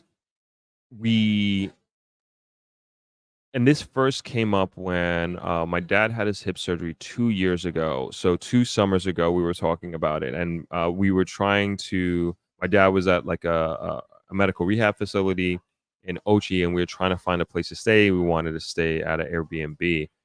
I mean, there were so many. I mean, just a ridiculous amount. Just so many. I'm just like, how is anybody making money out here? Like, they were like, I feel like we had like hundreds to choose from. Granted, it was summer. Granted, I think it was summer. I'm almost saying summer. You know, maybe it was slow season, but I couldn't believe the amount was there. And then when you got there, you know, it was nice. We stayed at Richmond. It's very, very, very nice. It's just not what it used to be. And so that's one aspect. And I'm just kind of bringing data points that I personally had from my experience. I had a friend who here in Negril, he was in Airbnb, basically doing Airbnb arbitrage. So if you don't know what that is, basically it's somebody, instead of owning the apartment, they would rent the apartment, and then what Felicia is talking about, doing like a sublease. They would rent it, pay whatever the monthly rent was, and then they would Airbnb out that Airbnb. So at one point he had 3 apartments, and this is probably 2024. This is probably, I want to say like 2016, 2017. And he was doing exceptionally well. Like, he had 3 apartments. It was here, if you know, oh my gosh, up there. It's like slightly on the west end. So bad I don't remember right now. But it's a kind of popular lane. And he had no problem renting it, was doing very well the first few years. And then as time went on, as the years went on, he had to let 1 go, then 2 go, then he let all 3 of them go. And he was just like, it's just not the same. The market is just not the same, because he's like, there's just like too many people coming in. And so he, on this popular lane, like, obviously there's like a lot of people, it is a popular lane. He's like, it's too much. And it basically became not worth it to him to like kind of go out there and hustle, that sort of thing. And so he let it up. And I think somebody, I mean, you know, that wasn't his main source of income. And so that was like another point. And he was just saying, you know, things have changed, and you know, that's not, it's no longer for him, and he gave it back up to the owner. I know I'm all over the place regionally. Let's go back to Kingston. And another piece of data that I had was an architect that we're working with. He was talking about like housing in Kingston, and then he's like, it's basically too expensive. Like, it's just, there is a need for housing in Kingston and rental properties, but it's too high in price. Like, I remember when we did the 20 South, which is a beautiful development. Kind of, I always said, like, it's kind of one of those apartment developments that kind of set the trend for future developments. And he was like, what did we see? It's a 1-bedroom, and we did that one with Tanya from Valerie Levy and Associates, and it was going for like, I want to say like, was it $1,400 or $1,700 a month, somewhere in that region. I'm probably not getting it exactly right, but you know, that's up there. That's up. I feel like it was, I want to say it was between $1,400 and $1,700 a month for rent. And I guess my point is, I just don't, this doesn't seem like the market is there yet to be able to afford that across, like, in mass, so to speak. And I think what is happening is, like, developments are happening, investors are coming in, they're buying them, investing. And I'm not saying that the value isn't going up on them, which they are, but it's the income, like the mentality of an income generating property, and wanting to get, you know, top of the market dollar for these developments. But the customers, I don't think, are there, at least at the volume that it needs to be or should be. And so that's what I'm hearing. I mean, even they were saying, like, just trying to tell developers, like, slow down. Or, you know, talking to the architect that I was talking to, he was just like, the rental prices need to come down significantly, so you're able to, so the market will be able to afford to live there. And so you still have, and like what Felicia is saying, is like you have these apartments that are empty. And I don't think that that's good, right? Because it's kind of like New York, right? There, you have like these brand new apartments. I think it's less so like that now, but you have like this very, very expensive real estate, and nobody's living in them. On the commercial side, nobody is renting them, and they're just sitting there. And if those prices were to come down, I think you would get some tenants. But I think on the investor side, you're probably scared that once those once those tenants come in, and you're charging maybe 20 or 30% lower than you had expected to, you're never going to come back. You're never going to get out of it. And I guess the question is, at what point is that strategy not worth it? At what point is not having a consistent cash flow every single month for your rental property, um, versus having one, is it worth it? Like, how long can you hold out? And then the other side of that coin, like specifically here to Jamaica, it's like there's a need for housing, for people to live, like Felicia said, and there's need for people to live in these places, especially in Kingston, right? So if you kind of get more people, hundreds, maybe even thousands of people and families to like live in Kingston, and you're able to take some cars traffic off the road that are commuting from Spanish Town, let's say, and they're actually living in Kingston proper, that also alleviates traffic and that sort of thing. And how do we do that? Are developers willing to do that? Are we developers willing to go down that road and have more affordable pricing? And keep in mind, this is what, 2024 now, right? And there are so many developments happening in Kingston, like so many of these residential developments that are continuing to be rolled out. And the market leaders and the people who are in the market right now are saying that it's oversaturated, and we're still continuing to build. um Something to look into, I think, in a very, very big way, and to see how we can, or I would say we, I'm not really in it, how you can perhaps consider changing that model, especially like as a developer. Because and this is the point I was trying to get into, is like having like these empty developments. So say, even as a developer, you put up your building, and your incentive obviously is to sell them off and get a return on your investment. You took a risk, you bought the land, you put up the building or buildings, and you want people to buy those individual units at whatever rate or margin that you had in mind in your business plan. I completely understand that. But now those investors who are looking to, I think a lot of people are looking to make this into a cash flow generating investment, and maybe they're abroad, and maybe they're not not wanting to live there. Again, I get it, cash flow, they want to be landlords, but it's also not fostering community. And like, that's kind of what I was alluding to with Felicia when I said that. It's just like, oh, now we're not building communities. Now we're just building these spaces, these rooms, these bedrooms, these houses that are mainly focused for people who are just coming for short periods of time. And that brings me into the second part of my point with the and you're going to get a mixture, right? You're going to get a mixture of people who, this is for developments that do Airbnb, you're going to get a mixture of people who live there and are looking to raise their families, right? And maybe they have kids, maybe they don't have kids yet, whatever the situation is. But I think it's important that as a nation that we have these micro pockets of strong community. To me, that's how you build a strong nation. And if you never know who your neighbors are, because they continue to move in and out of these apartments, these houses, whatever have you, and it's just like, okay, and I think back to how I grew up. Like, all of my neighbors, like, I knew from when I was 2 years old all the way up until I was 18. And like, man, we have the strongest bonds that you can ever imagine. And I'm not saying like that works for everybody, or that's the best way, but nonetheless, like community was built, like bonds were built, like we always looked out for each other, like the values of our neighborhood were instilled in all of the kids and all of the families that were there because we were such a tight-knit community. I think we miss on that when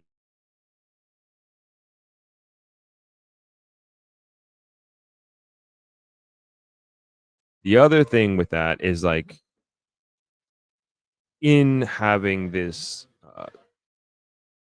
what would I call it, transient neighbor model, you just don't know who that neighbor is going to be. And I have a friend that bought into a new apartment in Kingston. Looks beautiful. It's gated, security 24/7, pool, like all this stuff. Beautiful, beautiful, beautiful.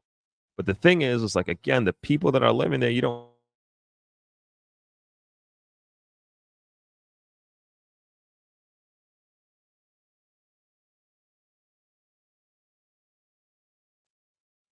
Sorry, I lost you for a second. So what we had there is like people who were coming in having parties. Just what would I say? Maybe not making their money in the most legal of ways, but can afford to live there.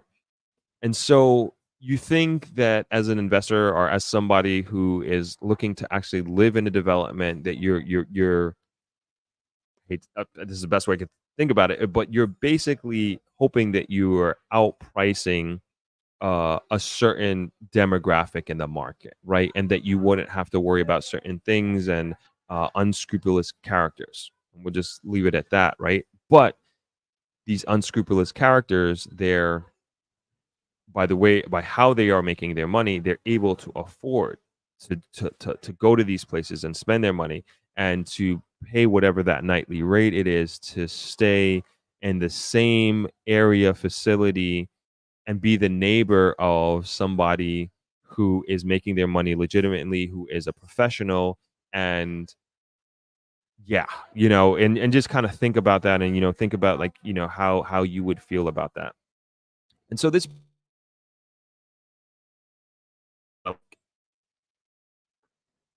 push the pinnacle at all, but like I actually like the model, and I don't know if this is because they see the handwriting on the wall, and it probably is. And with their model, they don't have Airbnb at Pinnacle. And I know there was like an uproar about that, but I actually think this is a good thing, especially as somebody who's looking to buy into this property, because it protects you against all of what I just said as an investor, as somebody who is perhaps going to live there, or maybe that's their summer home, whatever have you. It protects you against everything I just said. The second aspect of it is that they are doing a model in which you can come as an investor, and if this is a property or your home or your apartment that you want to turn into an income generating property, you can do that. But the thing is they have a management company, which I think is beautiful. One, it takes off the headache off of you in the first place of managing it. You just whatever the fee is or rate, whatever is, like, you just kind of close your eyes and that's that. Two, it's a dedicated space for that.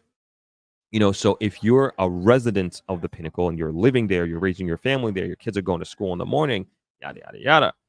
You are in a building with people, or a space with people who are living that lifestyle and the same thing. I think that's beautiful. And so I think it's I'm not saying that that this is the best model, but I think it is a way to mitigate against many of the things that I just talked about. And again, from an investor standpoint, this is something that I would like. And I remember reading an article that people were like up in arms, oh, Airbnb, I can't make the money back. Look what's happening with Airbnb. As Felicia just said, like, there's a lot of talk, a lot of chatter about Airbnb. There's a lot of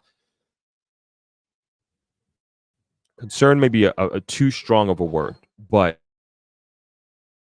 it's not the same Airbnb that we all knew. It's not. And whatever that perception that you may have in your head about that market, like, look into it.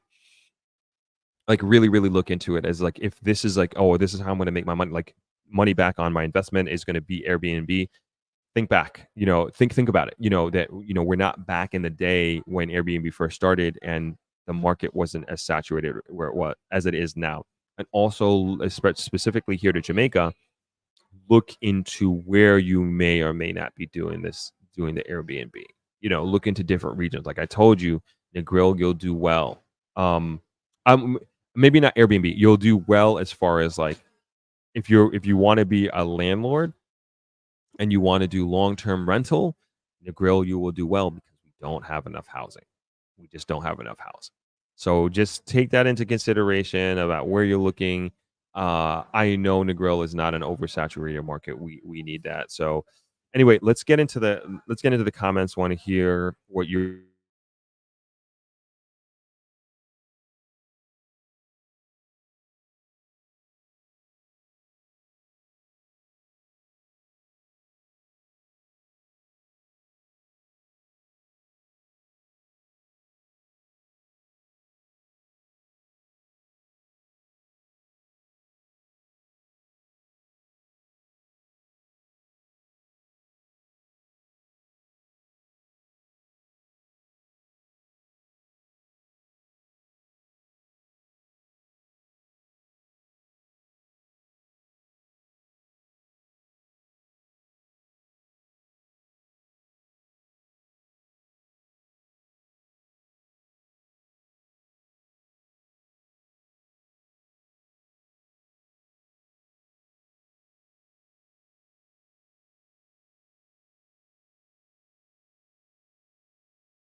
Yeah, let's get to the comments.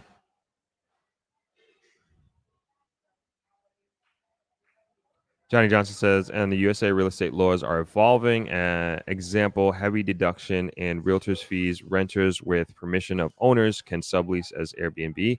So yeah, we talked about that, the realtors' fee. I talked about that with the president of the RAJ.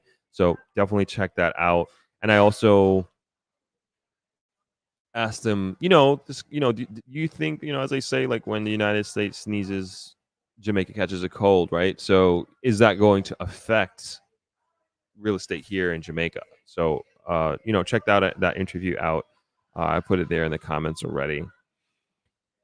Cherry K says, seems like the home prices are in keeping with that of the US, but Jamaican income bracket is not there.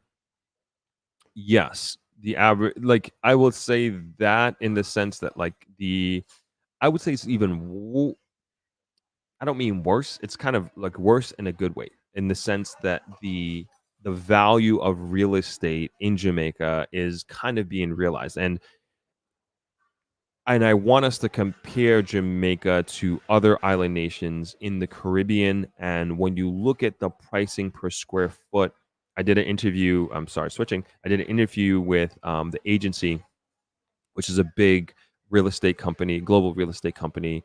And it was with Ian Hurdle and Rebecca Stevenson.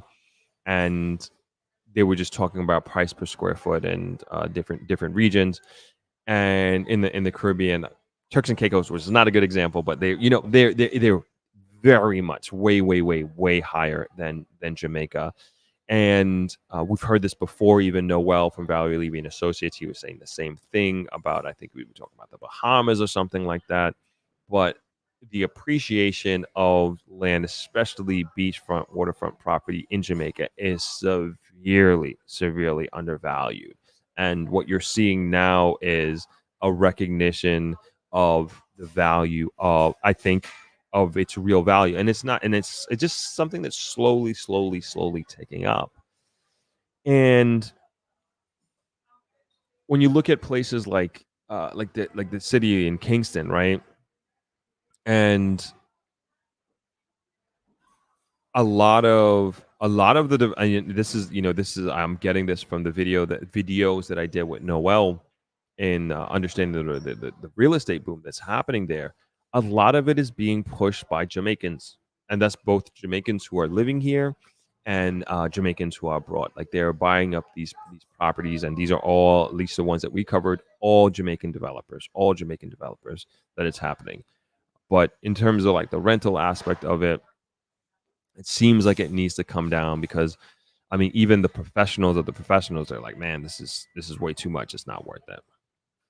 This says many Airbnb customers are looking for more modern and upscale looking properties, and I find a lot of generic looking rentals on the market in Jamaica. Though it's an Airbnb, people are still looking to stay in a nice place, even though it's not a hotel, especially the apartment Airbnbs and ones in housing schemes. These new developments need to be set up like condominiums and co-ops are here in New York with boards and board interviews. That's how you can that's how you can cut down on selling or renting to unscrupulous characters. Yeah, but Tisha, like even with that, you just never know, right? Because they can have this profile or whatever have you, looks a certain way, and you're just kind of trusting Airbnb. You're trusting the community that rated that person as a guest, and it's not like you're going through this very, I guess, the slow process that you'd go through to rent somebody an apartment long term, checking credit score, checking police reports, whatever have you, whatever your process is. So you're trusting the platform. And then and it happens in New York too. I mean, we've heard about this, people renting out Airbnbs and they're throwing these elaborate parties. My friend, he is a manager, a real good friend. He's a manager uh, of big rap artists. Like I won't name the names, but like real like some of the biggest rap artists that you can imagine. And he lost his Airbnb account because he was renting their Airbnbs under his account. And these young rappers or whatever, they're gonna come in and they like destroy the place. So he can know, like, anytime we go on a trip, like he can never be the person that's booking the Airbnb because he doesn't have the account. My point is like this stuff happens all over, and it's just like this risk that you're taking with your property, and sometimes it's like an actual person's home that they are going into. Excuse me. And so there is that risk that you have that's there. And again, imagine being in a neighborhood or being in an apartment building where you have like an up and coming rapper and having all their friends over and all of that comes with that lifestyle. So my point in such is it's like it's hard to mitigate against that with the short-term rental model. And I think it's just something that you kind of are accepting in some sort of way and going through this. And then even on the opposite consumer side of things, and I talked about this before, is there, you could have a nightmare Airbnb host, right? And so I had a friend who stayed here at a certain development, and the host was a nightmare. They were just, I don't even want to get into it, but he'll never stay there again. I'll never recommend anybody there. And he came with his family. It wasn't even about that, but they had cameras everywhere too, and they were just asking it felt like Big Brother, like ridiculous, absolutely ridiculous. And then my personal experience, like back in 2018, when I was trying to rent an apartment in Germany, I was in Berlin because I was running the Berlin Marathon and I was going to be staying there for an extended period of time and training there. I could not find the place. I couldn't find a place, and everybody told me this. And I'm not one to like overreact when it comes to these things, but it was because I was black. Like the German people told me, like they were like, yeah, because you're black, period. And it was like ridiculous. And I finally found somebody to rent me their apartment. It was a young person. She was traveling with her boyfriend around Europe, and she wasn't going to be there for the summer. And she let me stay and rented her apartment. I literally found it the morning I was flying to Germany. I did not have a place to stay. And I was looking for weeks and weeks and weeks. And so it's kind of on both sides. There are risks, and without quite the tangent, quite the rabbit hole there. But thank you for your comments and feedback there, Tisha. Shanna says there needs to be a healthy balance of building generational wealth through real estate. One of the speakers on Friday heavily emphasizes investment of education as part of the generational wealth concept. Yes, Mark, and I I didn't get to see him speak, but like everybody, like the whole team was like, yo, you gotta get this guy, you gotta get him on. And so we sat down, we did a few minutes. I wish we could have stayed longer, but he had to go. He's a busy guy. And absolutely, Shayna, thank you for bringing this up. Is there has to be a much larger investment in education, and I mean like in a big, big, big, big way. And it's just such an overwhelming. We talk about it a lot here on the live, but it's just such an overwhelming challenge when you look at it. But I guess like everything else is just like one step at a time, one bite at a time, sort of thing. And it is really about, I mean, long term, like we have to focus on that as a country in like a big way. And in speaking with Mark, he has some really, really awesome and I think pragmatic ideas on how we can do this. And also, he does a great job of connecting the dots between the investment in education and the outcome of a stronger, better nation. Can't wait to share that with you all. It was a really great conversation. Johnny Johnson says, excellent points on real estate, established communities in direct relationship to rising property taxes, even in Jamaica. Globally, home taxes, insurance, HOA are going crazy.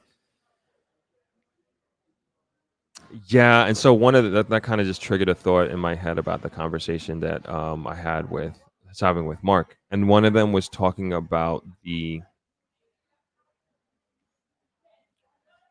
what would I say, the average productivity of our workforce here in Jamaica, right? And we talk a lot about raising minimum wage and raising salaries, etc. But it also comes down to like, I don't believe we should just raise minimum wage for the sake of raising minimum wage or raising salaries for the sake of raising salaries. The individual productivity of a person, of an individual, is so important. And I'm talking about like the value of somebody. It's just like, and this is what I keep preaching here, especially young people. Like, you have to make yourself more valuable. You have to make yourself more valuable. And that could be with a skill set that you have. A prime example is my team. I know the background of Sahej and also Christoph. These are all self-taught creatives. Sahej taught himself how to be a graphic designer. Christoph taught himself how to be a videographer, photographer, editor. Self-starters. And their value, to me, their value is just so high. I mean, they are bringing a skill set to the market that is, I won't say it's yes, it's rare for sure in Negril. I would say yes, it's rare in Jamaica as well. They have made themselves extremely valuable. And when we look at the workforce in Jamaica, I think it's so important. And this goes back to education. And this is how this discussion came up. It's like, we have to make our workforce, our talent pool, more valuable. The only way to do that is to educate them, and to invest in education. And the thing is like, and this was like the main thing, one of the main parts of my speech, and this is going to be the next thing that we're going to get into, is my presentation, is like, we are competing globally here. We're competing globally, and from a company standpoint all the way down to like the individual. And it's like, are we competitive? Are our kids competitive against any nation in the world? When they come into the workforce, are they able to compete with China? Are they able to compete with the United States, with Canada, with other Caribbean nations? That remains to be seen. And this is across any level, any industry I'm talking about here. And so we have to put ourselves in a position to be globally competitive. And it's like, I also think Jamaica is at a point where we can make a choice about what we want to be known for. Yes, we are known for being exceptional athletes. We're known for our music in big ways. But can we also, and this is what I was talking about with Anu from Crimson AI, but can we be also known for robotics? Can we be known for great coders. And I don't see why. I mean, in a big way, in like the technology area, like I believe like we can definitely do that, but we have to invest, and we have to make those investments from now in education and in our young people. Sorry, another long tangent. We're gonna get into my speech again after this shortly. All right, let's keep going. Let's catch up with these comments. Mr. Info, some of these investors only care about the money and not community. It's a shame. GH, I have Throp. I've tried to reach RATI Jamaica and RAB. The contact us does not work. Is it because I live in the US? No. It shouldn't. It should be. That's interesting. You should be fine. I'm not sure why that isn't working. Maybe reach out to them through their social media. And what says family in Jamaica rents residential and commercial, and a very big problem is getting tenants to pay their rents and have at least reasonable behavior that is not outlandish. No skin out. I hear you on that. I don't know what price point that your family is in at that point, but that is definitely a risk. But you want to do, obviously you want to do your due diligence up front, and I'm not a landlord, but I think a big part of being a good landlord is making sure that you do whatever you can within your power to make sure that you have reasonable tenants, right? You have professionals, you have people going to work every day, you have people that have a family and they have an obligation to pay their rent every month, excuse me. But I'm sorry to hear that. Bunty says, Throp afternoon. All the Throppers in the chat, hope you are doing well. Good wishes to you all, health and strength. Thank you very much, appreciate that. GH says, in Texas, some of the cities are fighting Airbnb and short-term rentals because of that reason. Oh, I see, Tisha. Okay, so I'm sorry. I thought you had moved on from the Airbnb. I thought you were talking about home buyers. No sweat. Simone says, there's a similar issue here in Atlanta with affordability and income gap. Within the past 3 to 4 years, a starter home went from mid to high 200,000 to the mid to high 400,000. Wow. Interesting. If education is not the main component, whatever is attained will not be sustainable. Totally agree. Totally agree.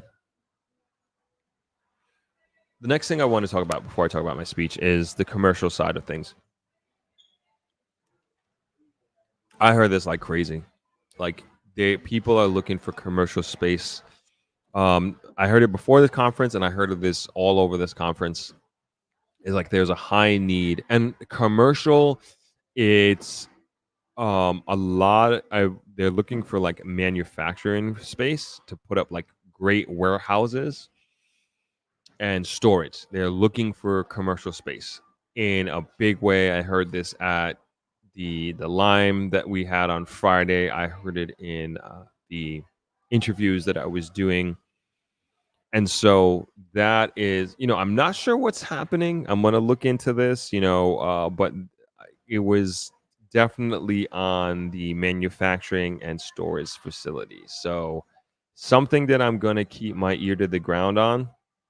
And of course, let you all know what's happening with that as I hear, if I hear anything, which I know I will at some point. But I found that very, very interesting that there was such a push for that, and that is again the main aspect of the conversation that I had. Excuse me, that I had with Newton, the RAJ president.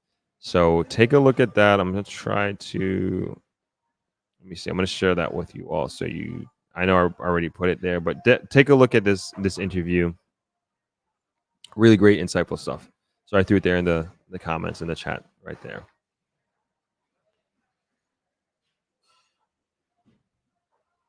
All right, let's wrap up these comments real quick, and then I will go into my presentation. And Watt says they have rental agreements, etc., but some want to have they can't afford, and there is a culture. The exterior looks and not. I said not on integrity. Exterior looks good, but not on integrity. Yeah, again, I'm sorry to hear that. I'm real sorry to hear that. But I mean, hopefully, I know it's hard here. At one point, like on 2 occasions, we were leasing commercial property here at Travelers, and we had 2 tenants, 2 different time periods, 2 different eras of Travelers here, and they didn't pay their rent, and we had to sue them, and it was not the best process. I'll say that it's not the best process. We won the lawsuits, but it just takes time away from your business, right? You're a hotelier, you're a landlord, whatever have you, and you're not in this game to be sitting and going to court every few weeks or every few months, paying lawyer fees and all that sort of thing. So it can be annoying, but it's also kind of one of the risks that we take on as being property owners. But you want to do, again, everything that you possibly can in your power to ensure that you have good renters. But things happen. Markets change. People can't afford it. People go through hard times. But like you said, you want people with integrity, and it's hard to be able to predict that, and even in doing due diligence, even with doing interviews and having conversations, it can be hard. For you, it says people paying rent for travelers. No. This is like we used to have a travel agency that rented from us at the front of our property. Now it's turned into offices, and then we used to have a gift shop up there in that same location, but now it's our office. So it's not to rent apartments. Air travelers, no. Okay, and the last thing I'll talk about to do with the Expo and conference is my presentation that I did, and my main point in doing it, and I guess we'll talk about this at some more at length. But my main point, the key takeaway was I was encouraging the realtors, the professionals in the real estate industry, to basically become YouTubers. Not really, but content creators, and the importance of them becoming content creators. And there's realtors in there who are really, really good at what they do, and they're excellent, and they have clients that always come back to them, repeat clients. And the reason why they are repeat clients or repeat customers is because there's been an element of trust that has been established. And I think, and what I was advocating for, is for them to bring and present that trust to an online platform. And because we are competing globally here, and people can live and invest in the world that we live in today, they can live and invest anywhere. If you're looking to buy a home here in Jamaica or buy an apartment here in Jamaica, you can do the same thing in Punta Cana. You can do the same thing in all parts of Mexico, maybe another Caribbean island, maybe even Europe, right? But what is going to be that difference for you to put and park your money here in Jamaica than those other locations? Maybe you just don't know of an opportunity that fits in your budget, that fits in your lifestyle, even exists in Jamaica. But there is a YouTuber in Tulum who created a video on an opportunity of a development happening there. And so instead of coming to Jamaica and not knowing there's even better opportunity and there's more upside here in Jamaica and a better lifestyle, but you don't know that exists because there's nobody in Jamaica who's creating content, or there's nobody in Jamaica that along those lines, and there's nobody in Jamaica that you have found that you are able to trust because the content is not being created and not being pushed out there. And so that's what I was encouraging the realtors out there when I was giving my presentation, is document your story, tell your story, and build a community and build trust around your personality and what you do. And I think that is just so important for this market that we live in, because we're also, not only are we competing against those other content creators / realtors, but we're also competing against the many, many content creators in Jamaica, or at least they're making Jamaican content, but more so on the negative side of things, right? And as they say, if it bleeds, it reads, right?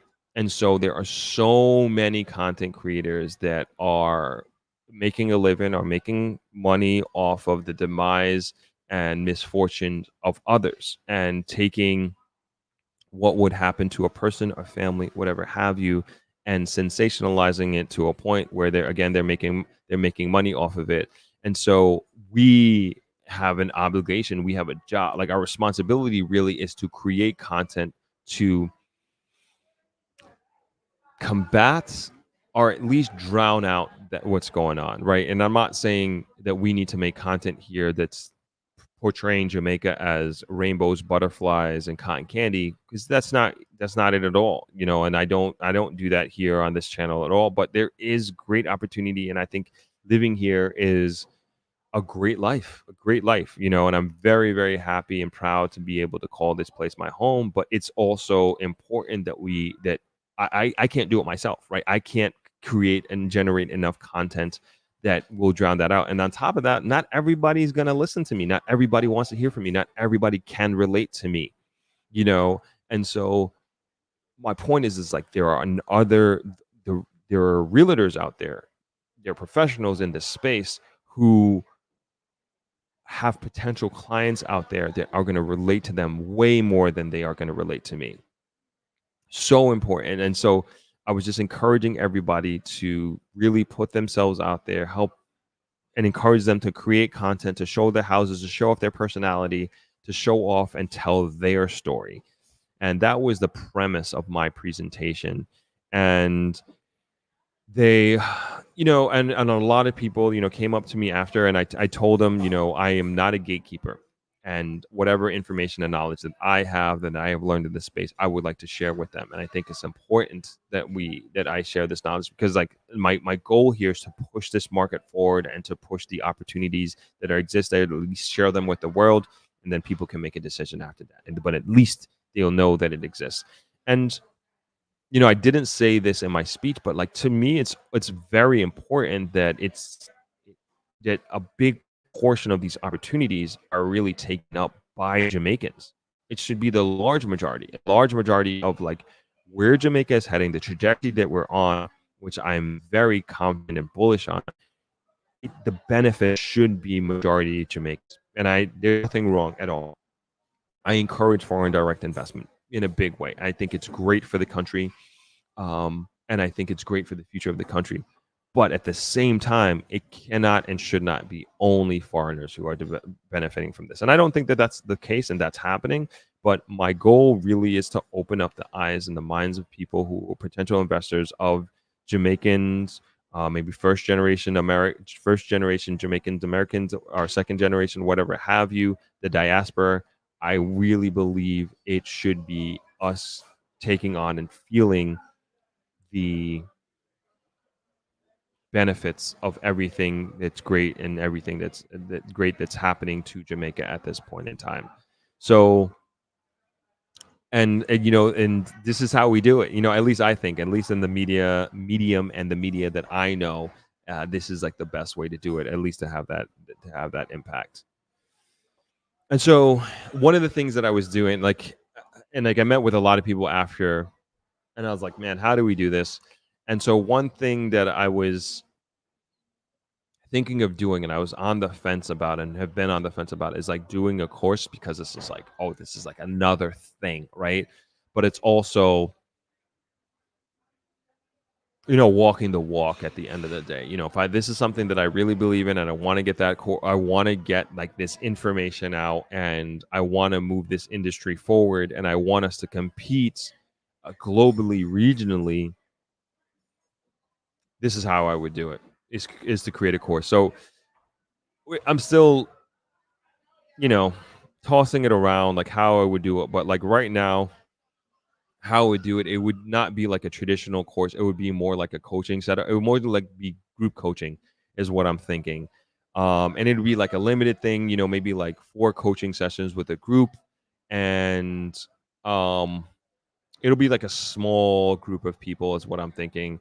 and to really help move this thing forward. And we'll see if we do it. The time is like my biggest thing in doing this sort of thing, and of course putting together the curriculum and making sure people get the most value out of it as possible. But still thinking about it. But that essentially was my presentation. Let's get to some comments here. Darnell, thank you so much, man. Appreciate it. Coming through to the show to show love. Great stream, Throp. Thank you so much. I appreciate the donation. I always appreciate your support, man. Thank you so much. This says some people feel like they don't have the personality for YouTube, but if you start, they can grow. Yeah, and that's what I was telling. Like, a lot of people said that, and it's not about, it's your personality is your personality. And I told somebody who asked a question, like, kind of like a quick version of my story about how I got started here. And I don't have the biggest personality, but this is who I am, especially on these live streams and in my videos, like, and you meet me in person, there's no difference. And I never felt, I shouldn't say I never felt any pressure. I initially, when I thought of the idea, I did feel a pressure that, like, I would have to come to this, like, hey, how you doing? Like, that sort of thing. And, come with all this energy, this fake energy. But, like, that's not me. Cause, like, I know I'm going to have, like, good days. I'm going to have bad days. It's like we all do. Right. And I'm not always going to have this, like, be able to put on this performance and coming in a high energy and a high level. Like, it's just not going to happen. And so what I essentially did was, like, I had like many of these long conversations with myself about, if I'm going to do this YouTube thing and I put myself out there, like, how would I do it? What would that look like? And one of the main promises that I made to myself was just like, I'm going to always be 100% authentically me. And then kind of came in these doubts of, like, what if like, the haters and the trolls come in, and you always think, especially when you're doing public things, you always think back, at least for me, you always think back to your past, and maybe even sometimes, like, in high school, like, what would this person think of me, or that cool person think of me? And you get past it, and you realize, at least what I came to realize, is it's like, no matter what, people are always going to hate you, and there's going to be people that love you, no matter what. And I might as well give them, if they're going to hate me or if they're going to love me, it should be for who I am authentically. And that transparency and that authenticity conversation that I had with myself, that's what was able to get me over the hump, and press that record button, press that upload button, press that publish button, and to be able to do this. So, and I think, whatever your personality is, big, small, in the middle, people are going to resonate with you, and people want to hear from you. There's somebody out there, if you're a realtor, there is somebody out there that is looking for you specifically, and they'll never find you because you're not putting out content. And you have a job to connect with that person or persons and that community that you're going to create and should be creating. And I'm telling you, you won't regret it. You won't regret doing it. You won't regret creating a community. You won't regret helping those people that have been looking for you forever. And now you have an opportunity to get in front of them. And the thing is that there are, and there's also nothing wrong with this either, right? And that there are folks out there who are creating content, and they have the courage to do it, but they don't have the knowledge and expertise that you have. And you have so much more to offer. And then this goes for this in the same space that I'm in. Like, this is also a big motivating factor, because you see people putting out complete crap, like just terrible content, misinformation, all this silliness, right? And we all can think of that person or that YouTuber, that creator, that influencer, whatever you want to call them, that is doing just that. And you're like, how do they have so many followers? How are people even listening to them? How can you take them seriously? And you're like, I know so much more. I have so much more value to offer to the people who are listening to this silly person, or this, you think they are a silly person, and we can all think of those same exact people. And I think you can't be upset because, and you can't be like, I know so much more and I could do like, do it. And this is like what I'm trying to tell you is like, I encourage you to do it. And it's so important that I think from a Jamaican perspective and Jamaican creator perspective, that the quality of the content and the value of the content that we push out should be of such high quality, high value. But if we allow just a lot of silliness that I see out here to kind of rise to the top and be what's being put out there, it's just no good for the market. It's just no good for the consumer, because if you're a professional, if you're a real estate professional and you are better than, let's say, a clown real estate professional, right? Who doesn't know what they're talking about and who doesn't have the experience that you have, doesn't have the network that you have, doesn't have the properties that you have under your portfolio, but they're putting out content at volume. You can and you will beat them if you create content. Because, and it doesn't matter if you don't have to have the fanciest of cameras or audio equipment or anything like that at all, especially if you have like many decades of experience in this industry and you have more value to offer than somebody who has all this fancy camera equipment. You're still going to beat them. You're still going to beat them. There is this YouTube page called it's like something like buying in Dallas, or buying a home in Dallas.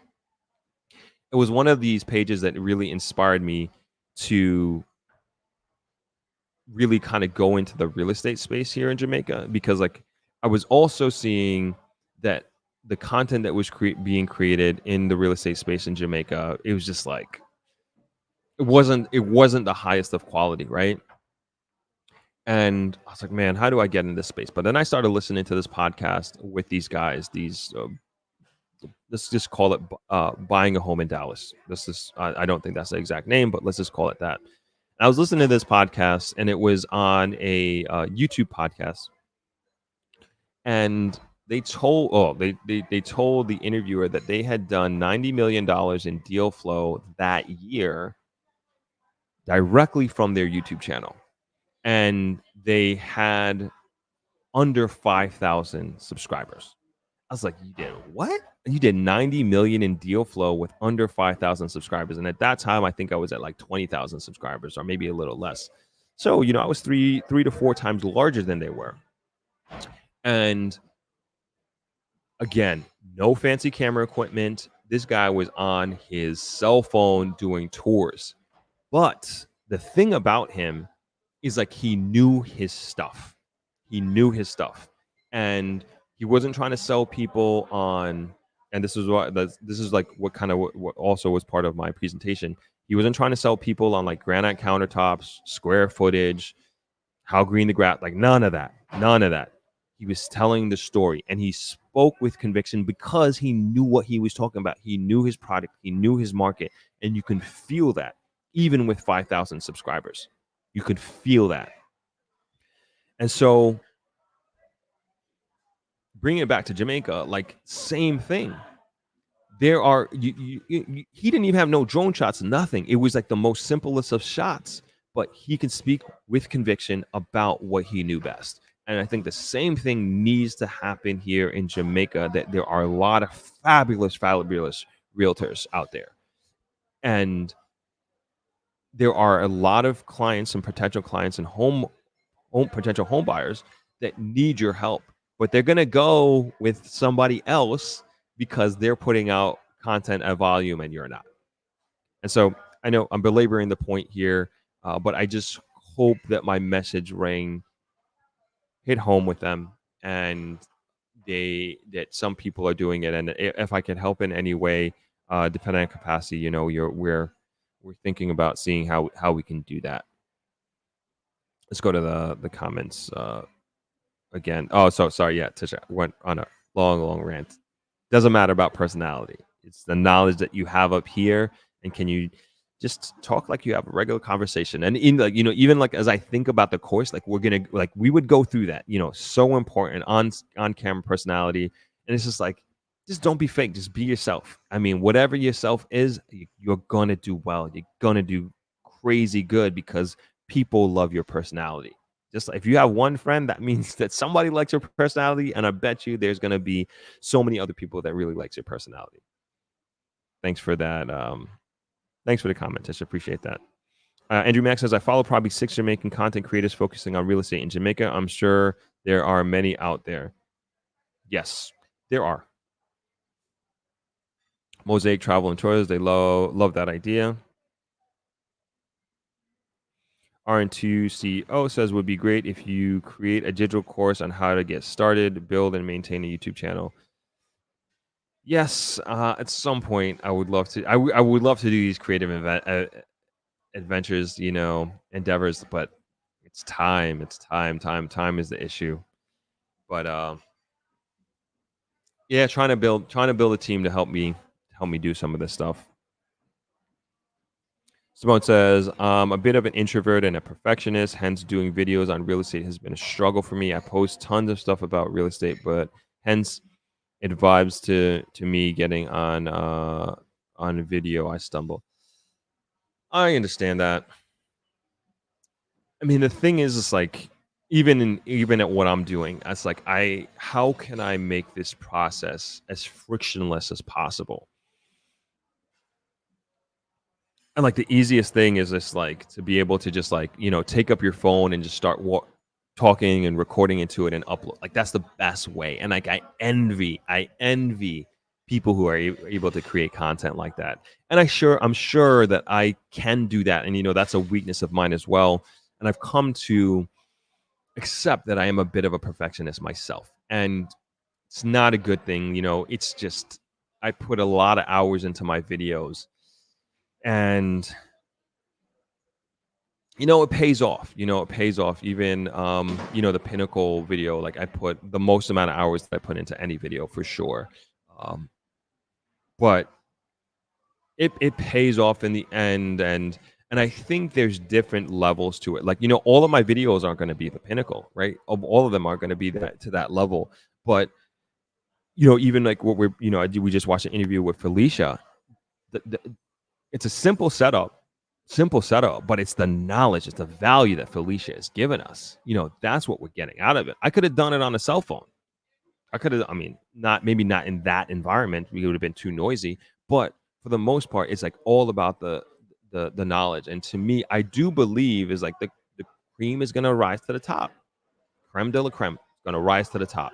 And if you are creme de la creme in what you're doing and how you do it, I feel like you have an obligation to put out there in the world. Especially you, Simone.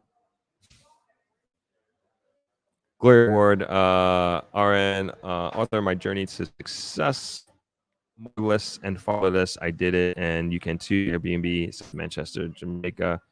Okay, got a little plug there, no problem. Phoenix is me. Throp, you're funny. Thank you. Just kind of comes out.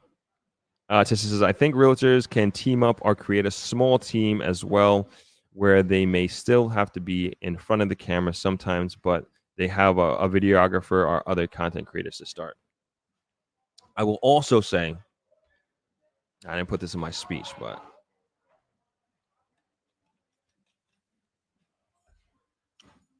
when you are a certain level of a realtor, you're making income. I don't know how much, I'm not here pocket counter or nothing like that, but you should be investing in content. You should be investing in content. Because I'm just thinking like, man, should I start naming names here? I'm going to name names. All right. So one of my inspirations in my the real estate videos that I created is Ryan Serhant. Does everybody know who Ryan Serhant is? He is a big realtor broker in New York. He was on that show, Million Dollar Listing, and I read multiple of his books, and I follow him on YouTube a lot as well. and I loved his videos. I loved his YouTube videos. They were super professional, high quality drone shots, editing, yada yada, music, all these things get you hyped up. And this is before I started. I'm like, why isn't there a Ryan Serhant in Jamaica? Why isn't there a Ryan Serhant of Jamaica who like somebody who is putting out high quality, high value real estate videos? And we just didn't have it. I still don't think we have it. I still don't think we have that at that level, right? So we're talking, and I don't want to confuse people here. So we're talking about two different aspects of the market here. So we're talking about the buy a home in Dallas level, where you're going in there with just your cell phone and you're giving value, you're explaining things to people, potential clients, about a property and the opportunity with it, and you're giving value, and you're putting across your information and your knowledge and your experience, right? But then we're going on the other end of the spectrum of like investing in content. And I think there is a level of players in the professional real estate aspect who can do this, who can invest in content, and who can invest in the fancy cameras, and who can invest in a drone and the mics and all that. But for whatever reason, they're refusing not to allocate funds in that direction. And it's crazy to me, like unbelievably crazy to me, that is not happening at I think there are some who are doing well. I'm not killing everybody here. And I think there's some who are doing well. And I will say I think one of the best content creators in real estate in Jamaica is the agency. And I interviewed them, and I told Rebecca, like, I started following you from when, because I love the way you created content. And most of her stuff is on Instagram. I think that's great. I think I'd like to see that move over to YouTube a little bit, especially with the long form content and, building that community. But they are just fabulous, high quality, high energy. Like, the content is top level content, honestly. And I think that is a level of content creation that's to be admired. And in many ways, like, it's my personal opinion, they set the bar for high level content creation. That's also video format, and also in photos, and then even in written format. And I didn't say that, but like, I appreciate the written aspect of them too. The copy that they have. So this is and this is kind of, again, going to the investing in yourself. I remember him saying, Ryan Serhant, that is, like, just saying how much money he was making from YouTube, like the deals coming off of that. And it's just like, man, we got to invest in content creation. Like, he now has a production company based off of that. He has a full-on creative team. And I think I don't know the agency's business model, anything like that, but I feel like they have a production team, in-house production team. And I think a lot of real estate agencies, brokerages, highly consider doing so. Again, because you're gonna get left behind. You're gonna get left behind. There's gonna be some young startup who's coming out there, and they know the internet, they know cameras, they know this, and they're gonna come and they're just gonna soak up the market, eat up the market, because they understand the power. They appreciate. I think we all understand the power of content creation, but do you really appreciate it? Do you appreciate it with your dollars? And Jamaica has a lot of great creators out there. And I'm not saying this stuff is cheap and at all, but like, man, it pays off. And there's like countless examples of this, countless examples of content creator realtors that are really using their online platforms, their communities, to gain interest in their services and in their properties. And it's just like, man, I don't know how you all are not doing this. It's so crazy. And like, real estate is like one of the most visual things out there on the internet, right? Especially if you're like a person who's living abroad, who cannot necessarily come down to Jamaica to see it for themselves, but you're seeing this like extravagant video of like showing every nook and cranny of the property, and you're getting an idea of the neighborhood, of the community, of the schools, of yada yada yada. Like, it goes a very, very, very long way. And I think, again, some of these bigger companies in the real estate industry, like in Jamaica, should highly consider, even if it's just like having one creator, or maybe just doing it project based and going to, you want to showcase this property, you bring in a freelance videographer and drone pilot and come in and do what I mean, maybe you can't do like the pinnacle with the graphics and everything like that, but this is like, man, you gotta invest in your content. It's so important with these new media platforms. And I think too, in being a professional in the real estate industry, like, it's important to build community. And you gotta, like, even like look like just what I'm doing with this platform is just like, it's all about community, like everything. It's like, and that was again a big part of my speech, is like building community. And that's what we do here on Throp and being Throppers and everything like that. We come out, we hang out a few hours on a Sunday, put out a few videos per week, and this is like all really about you all out there. And I feel like in a big way, it's like we collectively as a community decide what direction, and you all push me in certain ways. You ask me certain questions, and can you look into this and can you look into that? So I feel like, it's not like me pushing and projecting. It's like what is coming up in our community and what do we want to address and what do we want to talk about. Very, very important. Very, very powerful. All right, let's keep it moving here. Andrew Mack says, it's not about what you know, it's about how you resonate with people. There you go. Well said.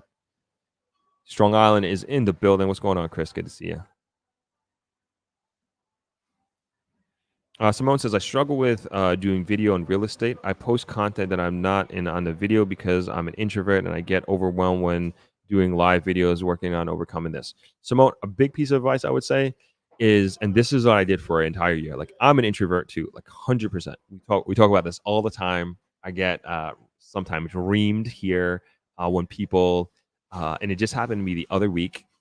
I think last week or the week before, like somebody came up to me. I feel like every now and then I got to do like a little bit of a PSA here when we had, especially with new subscribers, is it's like, I won't necessarily know that you know me, and I know people feel like they do know me, and in a big way they do know me, that you all do know me because we hang out here a lot and you watch my videos and you know who I am, you know what I'm about. But there's no way for me to know that you know who I am and I'm supposed to come up to you and say hello, right? And I'm very, very approachable. Like, if you've met me over the weekend at the real estate conference, I even encouraged in the promotion, like, please come say hello. Please come say selfie. I will always say hello. I will always stop and have a conversation, especially as long as time allows. I'm not busy or anything like that.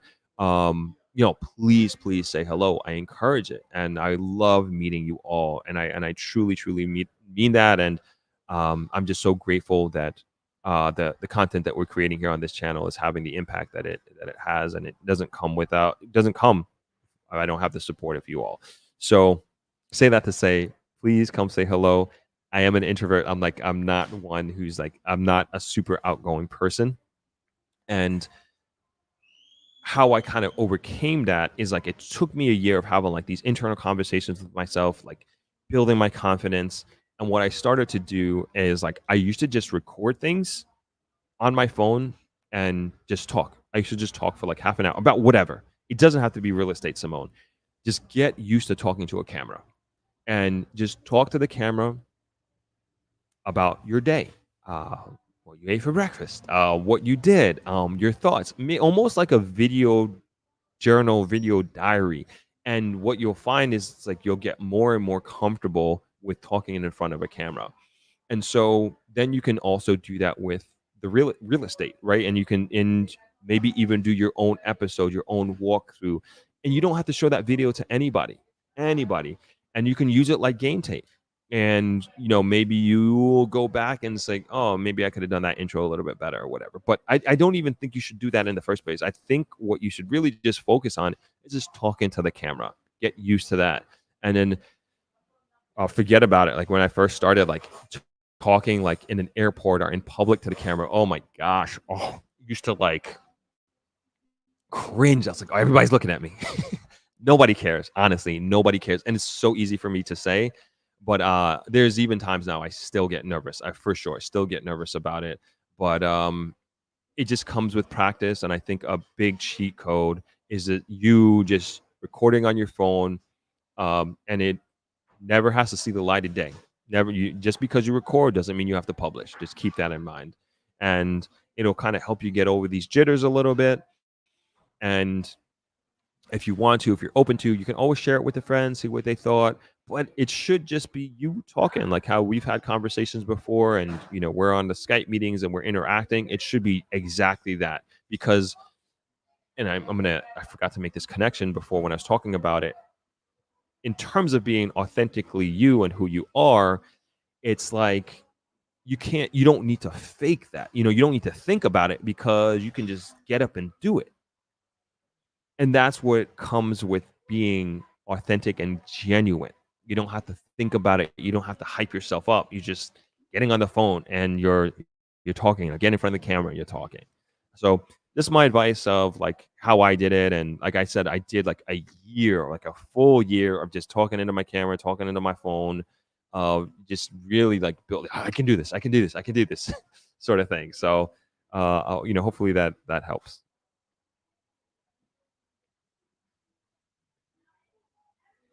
Shana says, "Are you talking about a course specifically for realtors or in general?" I was thinking for realtors, that was my main thing, as focusing on that. But it would essentially be a YouTube course. That's what we'd be doing. And this is a course. It'd be more like coaching, right? And so that's what I'm thinking of doing, this YouTube course coaching session. And I don't know what it looks like. I have to really go over this with my team because we have like so much going on in the next 4 months. Plus, we're planning ThropX at the same time.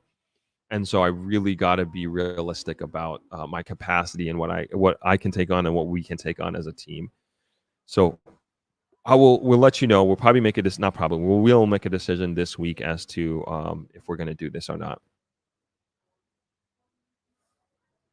Donna J. Jarrett says, your knowledge and content is invaluable. You definitely influenced my decision to retire at home, Jamaica. Awesome. Thank you. Happy to know that. Thank you for sharing that. But he says, yes, I know who he is. Ryan Serhant made me dream big about buying $1 million condo. I can't afford it right now. Love his stuff. Yeah, but you will one day. And yeah, he makes some very inspirational stuff. He and his book is great too, Simone.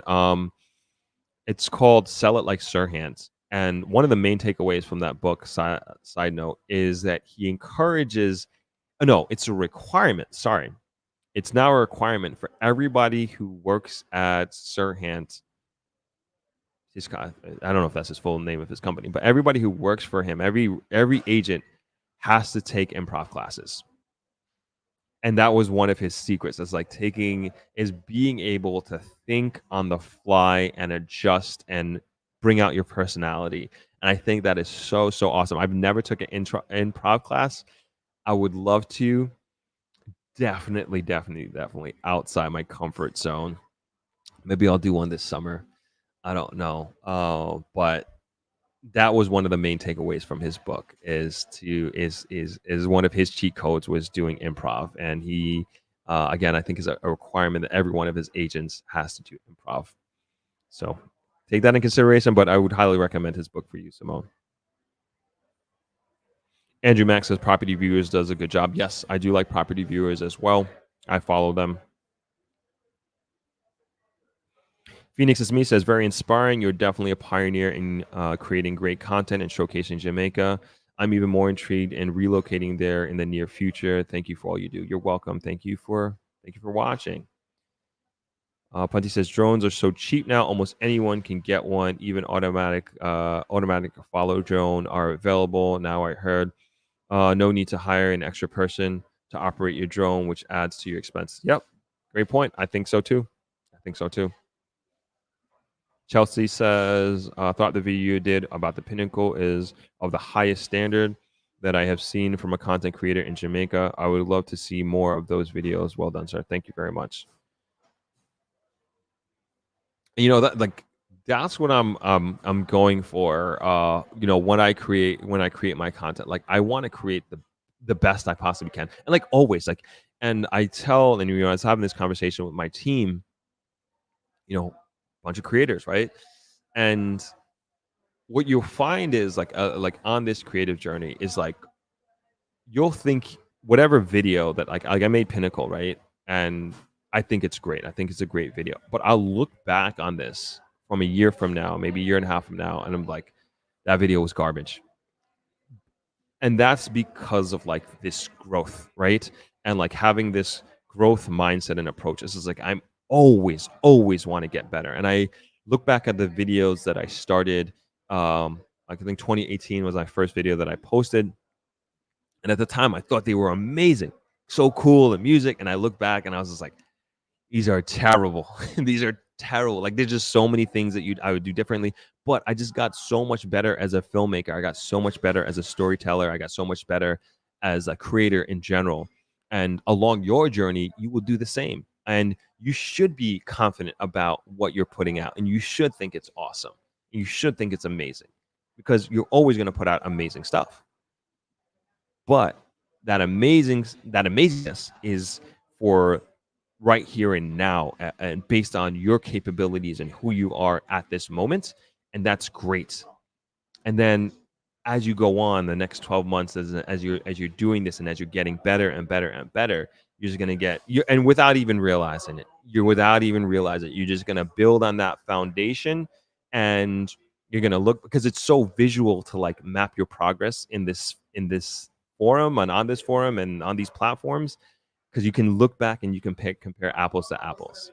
And so it's one of those things that I like most about this, is like you can see your progress. And if you're not progressing, then you're just like, I don't know what's going on here. Maybe I need to look into this skill set or that skill set, or maybe I need to become a better drone pilot and figure out how this creator does that. But my point is like I want to be a world-class creator, and I thank you for saying like one of the best content creators in Jamaica. Like I want to be the best, one of the best in the world, hands down, period. And I want to look at like my content can stand up to any other content creator and based on anywhere on this planet. And I seek to accomplish that in a big way, in a big way. Bunty says, I cringe too when my roommates catch me practicing public speaking, but they end up not caring. They just think I'm talking to myself or video chatting on my laptop. Exactly. Like honestly, nobody cares. Nobody cares. This is like with dancing. Like at least I used to be very self-conscious about, dancing at a club or wherever. But it's like nobody cares. Nobody cares how good or bad of a dancer that you are. Like as long as you're having fun and enjoying yourself, like that's all you should focus on. And it's like the same thing in creating content in public. Like nobody cares. They might care like, hey, I don't want to be in your video or something like that. But the fact that you're talking into a camera or a microphone about whatever it is that you're talking about, nobody cares. Promise you. Oh, Simone says, I read it. I think it's time to read it again. Okay, there you go. Awesome. Glad you read it. Great book.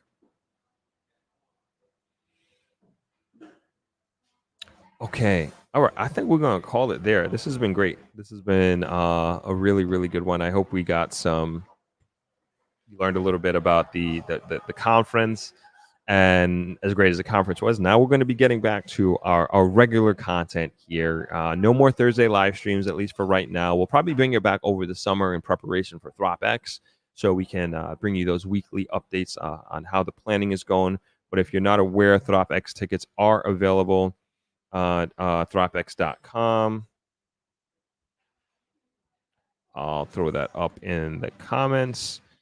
And we are definitely now moving in a big way into Thropx mode.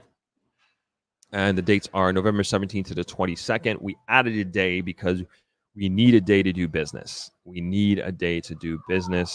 And because we learned from the last 2 years that people want to get their TRNs, people want to open up bank accounts, people want to open up brokerage accounts. And I don't want that to come out of, and I feel like participants felt like they had to choose to stay with the group or go and do their business. But now we're going to include it on Thropx.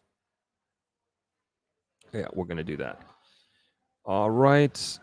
We're going to, I think that's all we got. I think that's the end of it. Yeah, we're gonna have another video come out today. I'm not sure what time, but we're gonna be dropping these videos the next couple of weeks. This is for these are the interviews that we did for at the real estate convention and expo conference and expo. Excuse me. All right. Hope you guys enjoyed this live stream. It was very, very good. We are very tired as a team. I could tell you that from the last few days. Like I said, we didn't get a lot of sleep. Everybody, I'm sure, is resting. We got some those interviews will be coming out this week. We're also going to put the vlog out this Saturday. I believe we're going to go for a Saturday or Sunday. We'll put the vlog out. This is the vlog on the International Real Estate Conference. We're going to be working on that. Start working on that tomorrow, as a matter of fact. But this was a fun week. So happy to have worked with the RHA on this event. I thought it was pretty awesome, and they were great to work with. Really, really enjoyed working with their whole team. Shout out to the social media team as well. We're working like hand in hand. Batman and Robin. It was cool. All right, I'm gonna leave you with this view. Everybody, wishing you a great rest of your Sunday and a great week ahead. And I will see you next Sunday, same time, same place. Peace.